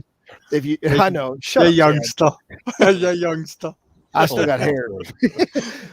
My mama used to say, if you ain't got nothing nice to say, don't say nothing at all. Don't say it at all. And I grew up with that. I was like, you know what? I'll shut my mouth. As I grew older and, learned and met my wife and, beyond that, it goes back to what you're saying, Drew, is it's not that I don't like to say stuff. It's like you said, a buddy of mine said a few years ago, he's a military guy, retired master sergeant, just retired as a GS-15. So the dude's kicking ass. What, you retired as a bike? He retired as a master sergeant out of DC. Wow. And then as an AGR guy, a reserve guy, and then also just recently retired as a GS-15. What's that? That's the highest level of a non-select executive service civilian you can be in the government. Oh wow, Jesus. So dude was very successful. Anyway, he used a coin phrase many years ago when we were deployed together that it's hung with me. He always used to say, "That's not a sword I'm going to fall on." And to me, that makes a lot of sense. So I look at things nowadays as I've grown up and said, "Hey, you know what? Is that a sword I want to fall on? Maybe not. Move on." Right. Sarah's about to disappear. Yeah, that's it, Sarah. Take it easy. Take it easy, It's Sarah. kind of Hope you enjoyed us talking about the lady motor vloggers tonight. I know you think along the same. Jared, we said hello. All the best, man. Enjoy that indie, and I'm sure you will. Yeah. Oh, yeah. But I think that's kind of hurt this Nick, channel. look. Nick, 'cause what's I'm a big happening? Nick. Yay. How you doing, mate? I might be coming up your way, Nick. Fucking someone's offered me a job driving gigantic. It's like the Tonka one thing that people always said to me is like when you do your YouTube streams, he said the easiest thing to think of is like opinions are like arseholes, and I went, what's that? He said everybody's got one, but some of them just stink. Yeah. Oh, they all stink. Let's be honest. We're not experts in our field. Let's be honest about that. We're not Jeremy Clarkson, are we? Exactly. We're amateur videographers. We're amateur. We're not amateur motorcycle enthusiasts. We are motorcycle enthusiasts. We are. Yeah. Right. We're not experts. We know a bit of shit. We know some stuff. Exactly. So I think you know what it is. I think we talk. I know I do. I'd like to think I do. We talk the truth, and I think with my channel you get what you see. If that makes sense. That's why I brought everybody here, because I said to him, we're going over to Stevie's channel. This guy's just so straight, and he's got, because obviously Hells came into mine and said, "Oh, I'm going over to Stevie's channel." I went, right. Yeah. And I cut my stream short. Right, guys, we're all going over there, and we have so much fun on a Friday night, just jumping in on the channel. Exactly. Definitely. But you know what? That's not me. That's just not me. I should have said. That's every fucking military guy. And Rev, you know this. Oh yeah, Toby, Hells, and anybody else that served you. Most of us that have played the game over the years, we all tell it how it is because we've been brought up to fucking tell it how it is. And if we see bullshit, we fucking call it out there and then. Oh, I'll tell you what, I nearly fucked up last Sunday. Obviously, I shot down to the Sausage to do my ride, and I said to him, "I've got to leave here by 10:30 because I've got to be back at the." Back at the memorial for 11 o'clock to do me Remembrance Day. I got stuck in bloody traffic. I literally shot down. I must have done over the speed coming down the local dual carriageway, and I literally pulled up at the local memorial, helmet off. I had 20 seconds to stand, and the guy that was doing the procession, he looked at me and he went, on the floor. Ladies and gentlemen, please stand for the 2-minute silence. Like literally 20 seconds to spare. We finished the 2-minute silence. He walked over and you cut that fucking short, didn't you? I said, if you realised how hard, I said I'd have had to pull over. I said, even if I had to pull over on the dual carriageway and do a 2-minute silence. I said, but I was literally clock watching all the way down the dual carriageway. Shit, I've got 4 minutes. I've got 3 minutes. And I did it with about 30 seconds to spare, but I managed to bang it in. And he said to me, bloody hell, he said, you're sweating. I went, if you realised how hard I rode to get here. And who's got the fucking bear in the back? My neighbour. Holy fuck. Do you know what, mate? Talking about Remembrance Sunday. Remembrance Sunday for me is fucking sacred. It always will be. Oh, yeah. It always has been. And Vets Day for you guys that are down south. But yeah, Remembrance Sunday for New Zealand, Australia, Canada, UK is fucking sacred. It really is. And I will, regardless of what I'm doing, I will drop everything at 11 o'clock to stand there in complete fucking silence for 2 minutes. To remember all my mates that I've lost over the years and all the guys that have given us the ultimate freedom. Give their freedom for us so we can sit here and do this shit. And till the fucking day I die, I'll do that every Remembrance Sunday. I will. And I'll keep doing that video as well. The Remembrance video, I'll keep doing that every year as long as I can. Hopefully it gets bigger and bigger and bigger every year. Your one this year was brilliant. Yeah, Marine Rider and all that lot in there was absolutely brilliant. Yeah, cheers, bud. Appreciate it, man. It brought tears to my eyes, just so everybody knows. All right, I will admit it. It was that damn good. It brought tears to my eyes. Cheers, mate. It was good. Yeah, it was good. Wow. I had to get Harry Patch in, man, because Harry Patch is a fucking legend. For those of you who don't know, the old guy in the beginning of the video, the video of the Memorial Arboretum was all my shit when I went over there a few weeks back. But I felt like I had to put Harry Patch in because Harry Patch was the last fighting Tommy, as he was known. The last Tommy was basically the last surviving soldier from World War One who was still alive. And the stories he told, he told about that young lad who asked him to shoot him. Fucking unreal, mate. Imagine just going over the front lines, going over the top, and then coming across a young 20-year-old guy, and all he says to you is "shoot me." Fucking, it just wow, it's crazy. So, but yeah, for those guys that took part, thank you very much. And those guys that watched it, I remember me because obviously you're sort of UK, so you'll know what Wormwood Scrubs is. Yeah, the prison. Yeah, the prison. And my granddad was in World War II, and he told me, he said, here's a little story for you. When I went in, just before he passed, and he said to me, I actually got court-martialed, and I went, what do you mean? He said, I got court-martialed and kicked out. And I went, why is that? He said, we used to hold the German, basically any Germans that were caught that were high-ranking got chucked into Wormwood Scrubs. So what they used to do, they had a little tunnel, and they used to have a rail gun. And every time the old buzz bombs used to come over, they used to bring out the rail gun and try and shoot the buzz bombs down. The V1s. Yeah, and my granddad brought this rail gun out, and he shot the tail off this buzz bomb, and it went down. It took out the side of Wormwood Scrubs and killed 20 German officers. And he got court-martialed for it. What? Yeah, they court-martialed him for killing German officers. Wow. And basically got chucked out of the army. And he said to me, he said, I'll never forget that. I went, oh, bloody hell. Wow. Jesus. Well, just quickly, that's amazing. Let me just say, see you later to Travis, My Done Life. Obviously, go check out his channel, guys, please. And all the guys that have been on the show tonight and in the side chat, I'll leave. When I've sobered up tomorrow, I'll go back and edit and leave all the links. Leave all the links to all the channels tomorrow. Like I normally do. Follow Lockwood. Yeah. And obviously, Big Bert, mate, you're a legend. Thanks very much for coming in. But if you look at Bert, man, he's got that little S next to it because he's a member of the channel. He's a good lad. He's a fucking legend. Have you put up a link for Lockwood? Yeah, 2 secs. I will drop a link for Lockwood, actually.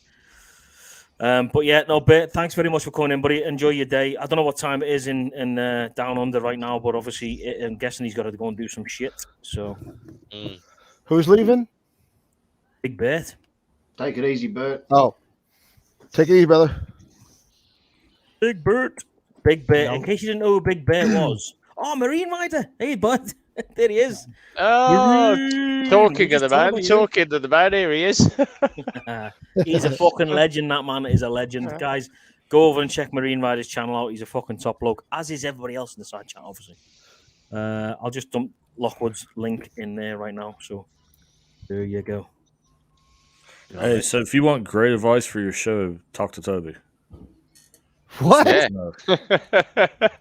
He's got more stickers than I have. Love you, Toby. Love you. Hey, you asked me to be honest with you. I was just being honest. That's why we're friends. But exactly. I have got to sign Chuck Norris, though. So, hey, like, we were on live with, who was it? You were on live with somebody. I can't remember what it was.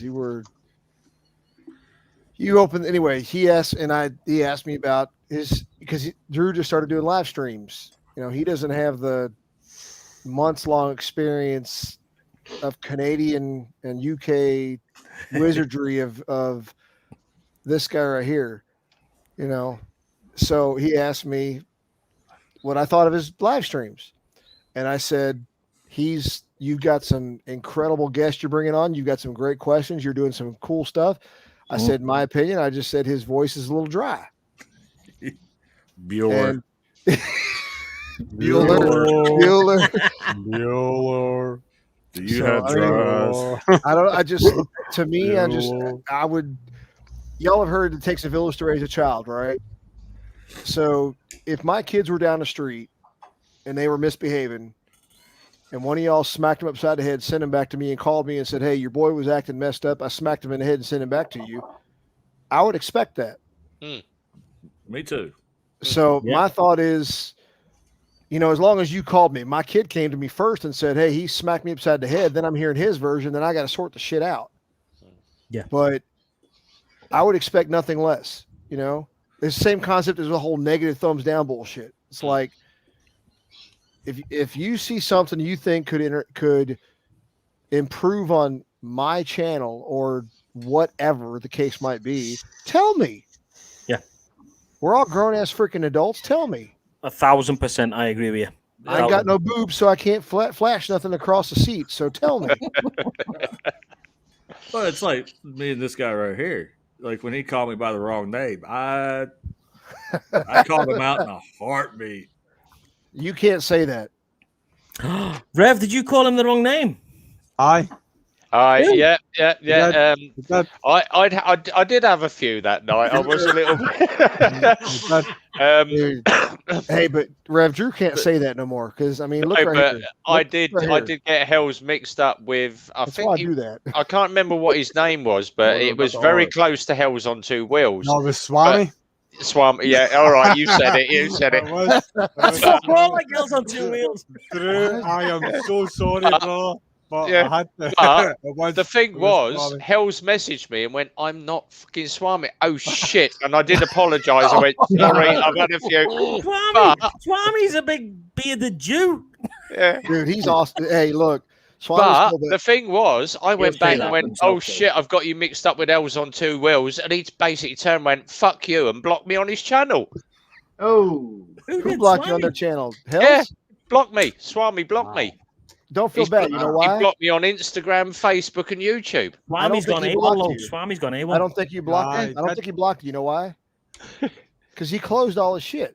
He did. He fell off a radar. He stopped. He told me he stopped doing it entirely. No, Yeah. but he came The back thing on is, if the- you he screw up, posted on go back Instagram. and bloody apologise. And I went back to Hells and said, "Look, sorry, mate, big fuck up. My apologies. Put my hands up. I got it wrong." But, you now, know, Swami, for real though, Swami backed off like a few months back. Swami told us he canceled his YouTube, he canceled everything except for his Instagram, just to stay in touch with people. Oh wow, that's crazy. He said he was done with all the drama that this stuff comes with. It comes with this stuff. you're going to get drama, you know. It's No, like but anything. But he said, "I'm putting my family first," and that's I Yeah. get that. I That's respect fair that. enough. I appreciate that. Appreciate that. It's the same concept as a couple other guy, one of the 5 Dirty Bikers. You know, I'm not going to say who because it's not bad, and I just don't want to put everybody's business out in the street. Is same concept. He kind of backed off or stopped. I don't know if he canceled, but he kind of backed off his YouTube channel. But who was the one? Someone sent me a link for some biker chick, and to say she's not a small girl, but I can't remember what the link was. And I went on it, I clicked on her channel, and next thing I know, she's like, "Request this, request." I'm like, "What the hell?" YouTube panhandling. Yeah, and it was like, "Oh my god!" But I can't remember who it was. It weren't her Two Wheels, but it was like one female bike channel, but she's a supersized girl. That's all I'm going. Biker Big Beth. That might be it. Hey, you know what? Some of them girls. Yeah. I mean, okay, so, and I'll say this: the one you just mentioned, Rev, does some photographs, but that girl knows her shit. For seriously, this one was just boobs, ass, boobs, ass, boobs, ass. Now that one right there, Biker Bay Beth is badass. She's in Ohio, and I mean, I've never met all that kind of stuff, but you watch her stuff. She's building like bikes from scratch. It's not her then. No, this was just literally boobs, ass. No, she goes to SWAT. Dude, she goes to local SWAT meets here in the U.S. to try to pick up old parts that will fit her bike that she's building. There's one channel that I do follow, and it's I've got to find her now. And she literally builds. All she does is just build bikes. This is my Harley, blah blah blah. I've got CVO, blah blah blah, and she just goes on about just her Harleys. And I follow her channel, but I can't remember what her name is because I follow about 600 people now. I tend to add about 20 a week on at the moment. See, that's not good, man. Because there's no way you're gonna fucking watch 600 channels in a week. I'll tell you what, I watch about 2 hours a night. I literally get in at 6, 1:30, have some food, and I sit from 7 to 9 o'clock just catching up on my subscriptions every night. Rev brings up a great point. I'm going to cut you off there, Steve-O. Question for all of you. Following channels. Do you have a line where you cut off and say, I follow to support, or if your channel sucks, I'm not going to follow? Or do you just follow to support? Period.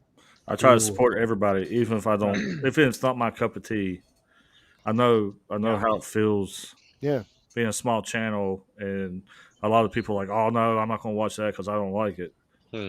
I'm subscribed to a lot of people, mate. I am subscribed to a hell of a lot of people. But can Ty I watch just everybody?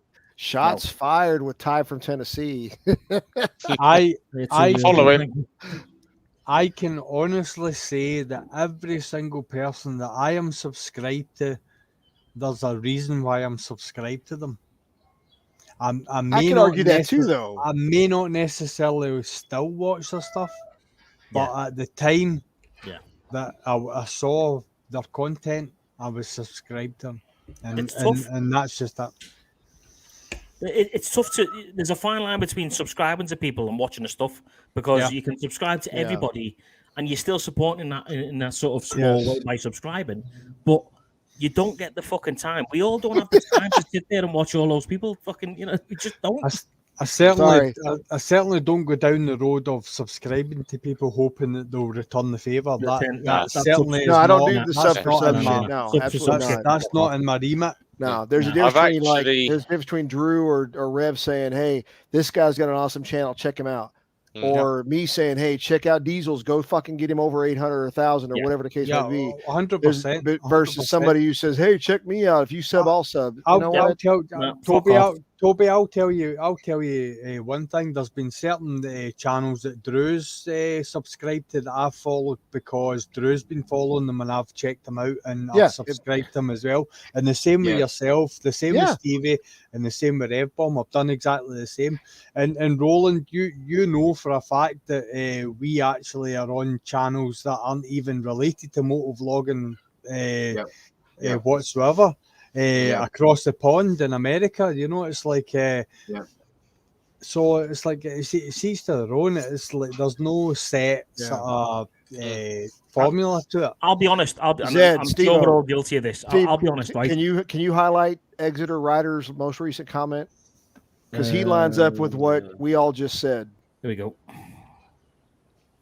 But I still follow more than 4 to 5 Exeter, just so you know. Because I don't care if I watch them. I know that my subscription helps them that much more. Yeah. I've got. I'm just rolling through mine. So I've got 9. I've got 9 to catch up with. So I've got Howie 702. I've got 2 from Marine Rider. I've got Bikes, Beards and Brews, the Vermont State Troopers. Hang out with Helion from Hells on 2 Wheels. I've got Basic Bikers, the Irving Cruise. I watched a little bit of that tonight because he said to me, the crash is on there. So I watched the middle bit, but I've got to go back and watch the whole thing. I've got Larry 68 and obviously Dynamo Tight Start, and then obviously the live stream from Military Biker rewatch again. But the one I have unfollowed is that Dan the Fireman. Yeah, I did the same. He doesn't need my subscription. He's got thousands of people watching him. Yeah. I still follow him, but seems to be. I've got a quad lock RAM mount phone holder. Buy this. I'm like, if you're going to just advertise, just do it for the sake of advertising. Bugger off. I'll tell you what. Watch my quad lock fucking mount video. Then you'll figure out not to buy one of them. Pieces of shit destroyed my fucking phone. So watch my shit. Yeah, wow. You're gonna buy a quad lock. Watch my video before you do. Since we're here talking about the equipment, how many, and I'm not trying to draw anybody out or put them in a spot. If you have a quad lock mount, I do not. I will tell you this, and I'm not trying to promote a specific brand. I'm saying this in general as a biker. Yeah. I have what's called a tack form mount. It's the kind of simple, it's a clamp, right? Yeah. The reason being is because if I want to go through, 5 different cell phone cases, like I've got this one, I've gone through 3 or 4 different ones. If I don't like it, then I'm screwed with Quad Lock, because if you buy that, you have to go with that lock Specific. bullshit. Yeah, Yep, absolutely. With a lock that does by itself, Yeah. you can buy whatever case you want. Yeah.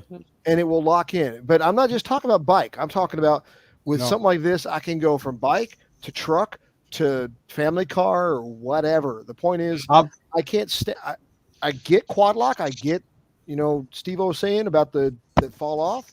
I've seen people praise them. I'm not a fan. I've seen people say that they destroyed their phone as well. And Stevie, I know that happened with you. And Quad Lock, to their credit, have admitted that there has been a flaw in some mobile phones. What did it do to your phone? Proving it. So it shook my. So before they realised the shaking, the vibration, was shaking the fuck out of your phone. Yeah. And it was destroying the stability in the camera. Too harsh. It was too harsh. Okay. So what they've done is they brought out a vibration dampener. Yeah. Great, well done. After the fact, this destroyed my fucking phone. So when I went to Quad Lock and went, hang on, your mount has fucked my phone, and they denied all fucking knowledge of it, mate. All knowledge of it. That's where the problem lies, isn't it? Yeah, and then they bring out a vibration dampener like a year, 2 years after they brought out the Quad Lock initially. Don't get me wrong, man. I think it's a fucking fantastic idea. Yeah. Click, job done, easy. But... See, I've got a generic mount, and basically mine's is like an X, and it's basically on a spring mount, and it's got rubber edges that come over. Same as a RAM mount, then. That's the same, and it locks onto the center of your What's up, Mike? So, sorry, guys. And it's so stable, and like I've actually filmed off it as well, and like everyone throws Quad Lock against those mounts, saying that I'll get a Quad Lock, it's more secure and more. It's like I would actually have to roll my bike about 15 times to get my mobile phone to fall off my bike. I'm sorry, but Quad Lock can't do any more for me than the mount that I've got. And my mount doesn't shake my phone to bits. The fuck out of it. Exactly. Do you know if they'd have held the hands up, and went, yeah, we fucked your phone. Here's a replacement, or here's whatever. Then fine. But they didn't. They fucking denied it. Flat out said, "I'll start doing those." Can I show you something real quick? What? Can I show you something real quick? Yes, mate. I'm going to show you. Share the screen again with you real quick, and I want you to see this video. Y'all see this video? Ron PodTube again. Hang on. Yeah. I muted the sound just so you don't go over at that. But do you see how that video is going? Yeah. Oh, that's quite steady, that one, isn't it? Guys, that is Tackform holding my freaking cell phone on the handlebar in Sturgis. That's great, mate. That's fantastic. Oh, fucking hell. That's like on a gimbal. Jesus. Dude, it's the same mount I still have on my damn phone, on my damn handlebar. Same one. Yeah. So I'm not trying to sell Tackform. I'm just saying clamp mount, that clamp mount works beautifully. Yeah. And it hasn't shook the fuck out of your phone. No. Whatever brand you want to use, Tackform is the one that my wife and I use, and I've used the same Note 20 Ultra, whatever it is. Clamp it in, one-handed operation. Toby, how does the mount actually mount to the bar? Is it like a clamp form, or is it? Yeah. Yep. Right. It's like I use Suguru. I don't know. What was it again, mate? Tack what? Tackform. Here, I'll send you a link in the private. I'll send you a link in the private that you can. Is that are you putting them on the bike for the GPS or what's I mean, I only put my phone in my pocket. I never bothered with it on the handlebars. What was the question? So do you put it on the bike for the GPS to use it as a GPS, or what's the reason? So, and that's not an extended conversation, but so before I used to put it there, and I still put it there for everything, for GPS, for music, for whatever, right? Before I at that point in time that you saw that video, I did not have a newer stereo system head unit in my bike. Now I've got the kind that has the Android autoplay. If I want to use that, I can throw it in the damn box or under my jacket and plug it in, and it works Android autoplay. But at that time, I was using it for GPS to go from Kentucky to Sturgis. I used it for music, and it was all quick, simple, right there where I had it located. And the way that mount was to go to what Zed was asking, that handlebar mount was very easy to switch. A quick wrench key, unloosened it up, and moved it between one bar to the other bar, left or right. At that particular time, I had it on the left side bar, so it would be above the windscreen and see stuff. So, everybody's different. Some people like to use their head unit for GPS. Some don't use GPS. Some, whatever. My point is, I don't care what you're using it for. My biggest thing is functionality. If I buy you for a specific reason that you state in your advertisement that you're for, you better fucking work. That's my biggest thing, no matter what. Yeah. I mean, I use Suguru. I'm going to try and put this up. Suguru, it's called SUGRU. And let me put you up on erection screen. 2 seconds. Yeah, my glasses are big enough. See right there, just right at my finger. That's a rubber resin. It starts off soft. Now that's a curved mount. That's what she said. I've got that fitted right on the edge of my helmet. Yeah, you'll see the mount. You see the mount there, and you'll see the color difference between my helmet. So Suguru actually takes up the space between the mount and the helmet, and basically what it does is it's like an anti-shock. I can hold this. It's like I could pull it as hard as I'm pulling it, and it's not going to go anywhere. I'll probably break the mount before I break the seal between the helmet and the actual Suguru. Yeah. But if I get a Stanley knife or a craft knife and I cut that off, it breaks the seal, and I can just peel it off with my thumb, and you end up with the helmet's perfect. It's great kit. I use it on my bike as well. And because it's rubber, it's kind of sort of a rubberized material, it acts as like an anti-dampener as well. So I've actually got anytime you look at any of my videos and you look at forward-facing videos, I've got my DJI Osmo Action mounted on my wing mirror. Yep. Now my wing mirrors, Roland, you can testify with the ZX14. Your wing mirror does fluctuate, it does vibrate. And mine does at high speed, and it's flat still. With that. Rolly, you still there? You alive or what? Yeah. No, I'm still here, man. I'm still here. You look like you fucking froze, mate. I run Zero. There you go. That's better. There you go. Zero makes a pretty good phone mount. What? Yeah, Drew, they do. Drew, what kind of system is that, Drew? What, Zero? Yeah. Is that like a clamp mount, or is it like it's a clamp mount? Okay. Yeah, that's the thing is, I think Zero is kind of like the quad lock, right? Where they have not the quad lock, but the RAM, where they have some version of the four. No, you have it's adjustable with two big. Yes. And you just sit down in there, and then you can press your thing down. It locks it in. Hold on. Okay. What's Toby's doing? I stand by it because I do wheelies. He's spot on. Drew is spot on. So that's the Zero one. There you go. Yeah. Okay. Oh yeah. It's Drew is spot on. It's fucking awesome. The only reason I haven't done this yet is because why fuck around with what I still have? To all props, okay? So shut up. To plug my show, Zero's coming on the show. So. Excellent Stuff. Freebies. They're in North Carolina, right? What, Zero? Yeah. No, they're in South Dakota, aren't they? If I remember right, they're out there. They normally I might be wrong. Or no, West Coast. So my point is I don't want to steal Drew's thunder.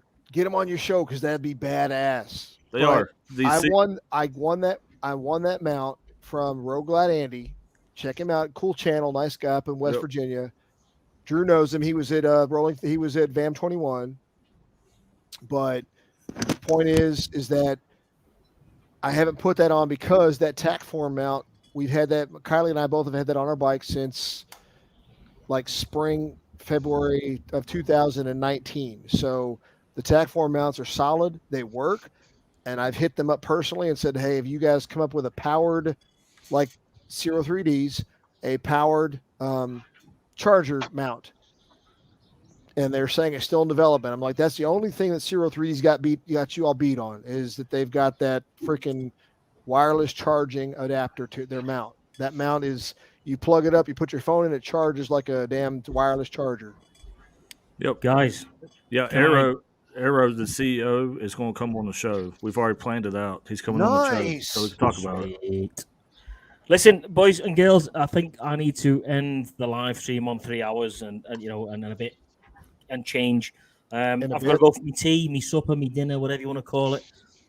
So yeah, guys, thank you very much, everybody who's been on the show tonight. It's been a great show. 3 hours of just constant shit. We've been talking about stuff. So if you're watching this for the first time, thanks very much for watching. Please subscribe, obviously, for some more of this stuff. And now that I am retired for the next fuck knows how long, I'll try and do the whole Friday night thing every Friday. What are you doing next, yo? That's a top secret story right now, mate. As soon as I know, then I'll pass it on to everybody. But yeah, so I'm hopefully trying not to step on Rev's. No. What I was just thinking, because obviously, if you're going on the Friday, I'll start my stream earlier at 8, and then just bring everybody across to you. Whatever you want, mate. I mean, yeah, that's fine with me. Yeah, happy to do that. So yeah, we get a longer session in. Yeah. Hey, real quick, we got. Sorry, Steve, you got 16 people in here right now. Real quick, those who are interested, if you're going to be up at this hour, I know everybody's different time zone differences. Professional Monkey is going to be on in about 88 minutes, 8:30 p.m. Eastern time. He just does a live stream for a few hours. It's a drink fest. Hells knows this, and you hang out, chill out, talk, whatever, and chat in the live stream. So yeah. Well, do you know what, mate? When he starts promoting my channel on his channel, then I'll promote his channel on my channel. All right, sub for sub. How does that work? For all of you arseholes that were out there that were taking the piss out of me tonight, yes, I am limping around. I blew my kneecap out yesterday. Shit. Yeah, that is the reason why. If you can. Well, because you've got a cow's leg. Is that looks like a boob? Oh, there you go. Have you got a vagina? It's a nipple. I've got a pinned leg, so yeah, I've got a pin in the femur, pin in the tibia, and a hinge behind the kneecap. So motorcycle injury. So Steve, I know you're trying to sign off, but just like Red Bomb, hey, I feel you. Like, so last month we were clearing out my dad's apartment in Georgia, right? And everybody knows my dad passed away in August. My wife and I drove down there. And we were clearing out what he called the rainforest because it was down in Douglasville, Georgia. I was in a trailer that we were putting stuff into, and I squatted down to try to maneuver something underneath the grill he had. And all I heard next as I was trying to stand up was pop, pop, pop, pop, pop on my right knee. Oh, yeah. So I laid there for a few minutes, straight my legs out, all that kind of stuff. Long story short, my knee popped out of socket. Yeah. And so I had to straighten it out, and you could feel it popping back into place. Yeah. I stood up, walked around, but that was in September timeframe, middle to end of September. And here I am now, just now being able to kind of squat down and put weight on it again and all that. So I hear your pain. Mine goes about 4 times. No joke. Easiest way, hand on the kneecap. I got to end it. She's giving me shit, so I've got to end it. Yeah.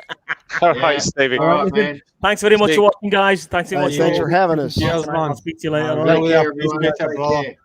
And as always, I'll leave you with this amazing tune by Julian Austin. So take it easy. See you in the next one. And remember, everybody on the panel. Amen. You never walk alone. What he said.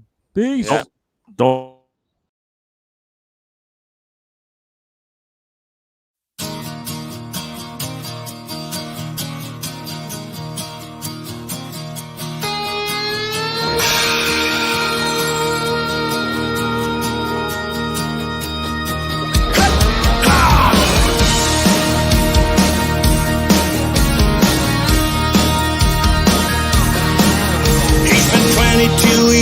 As an infantryman,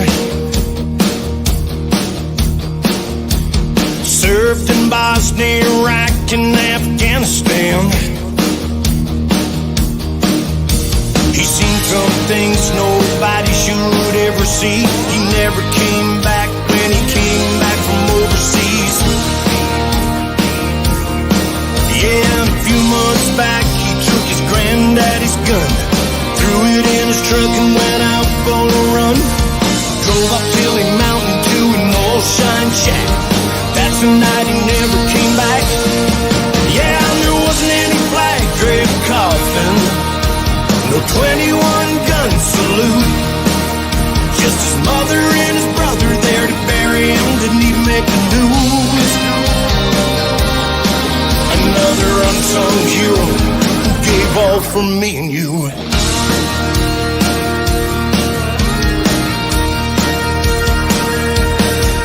She spent 15 years with search and rescue. During that time she saved lives but lost some too. Then one day she just came undone and never got a chance to say goodbye to her loved ones. No one saw that it was going that way. When the medic showed up, it was just too late. She left a note, said sorry I had to go, but I gotta go try and save some ghosts. Yeah, there wasn't any mention of suicide. They just said she died suddenly. But now everyone knows she lost her war with PTSD. Yeah, another unsung hero who gave all for you and me. Who's gonna do what they do? Will it be me and you? It takes a special someone to walk that line, to walk that line. Yeah.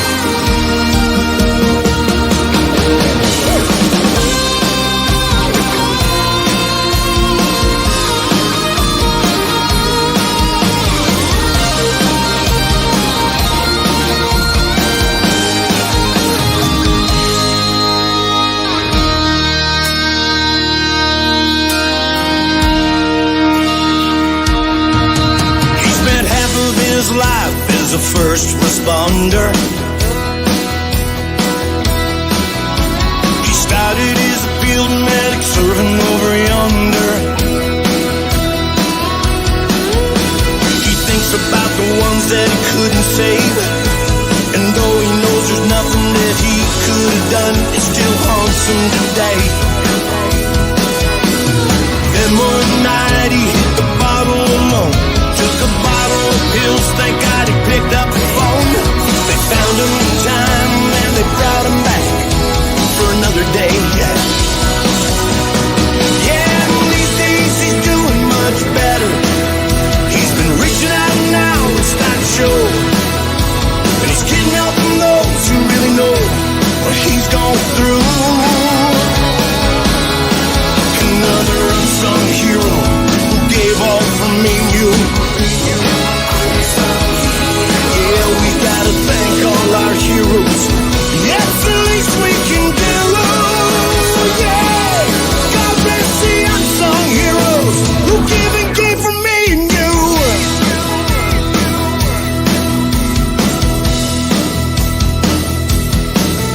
It's a real bad war going on out there. We gotta find them, gotta help them, gotta show them that we care.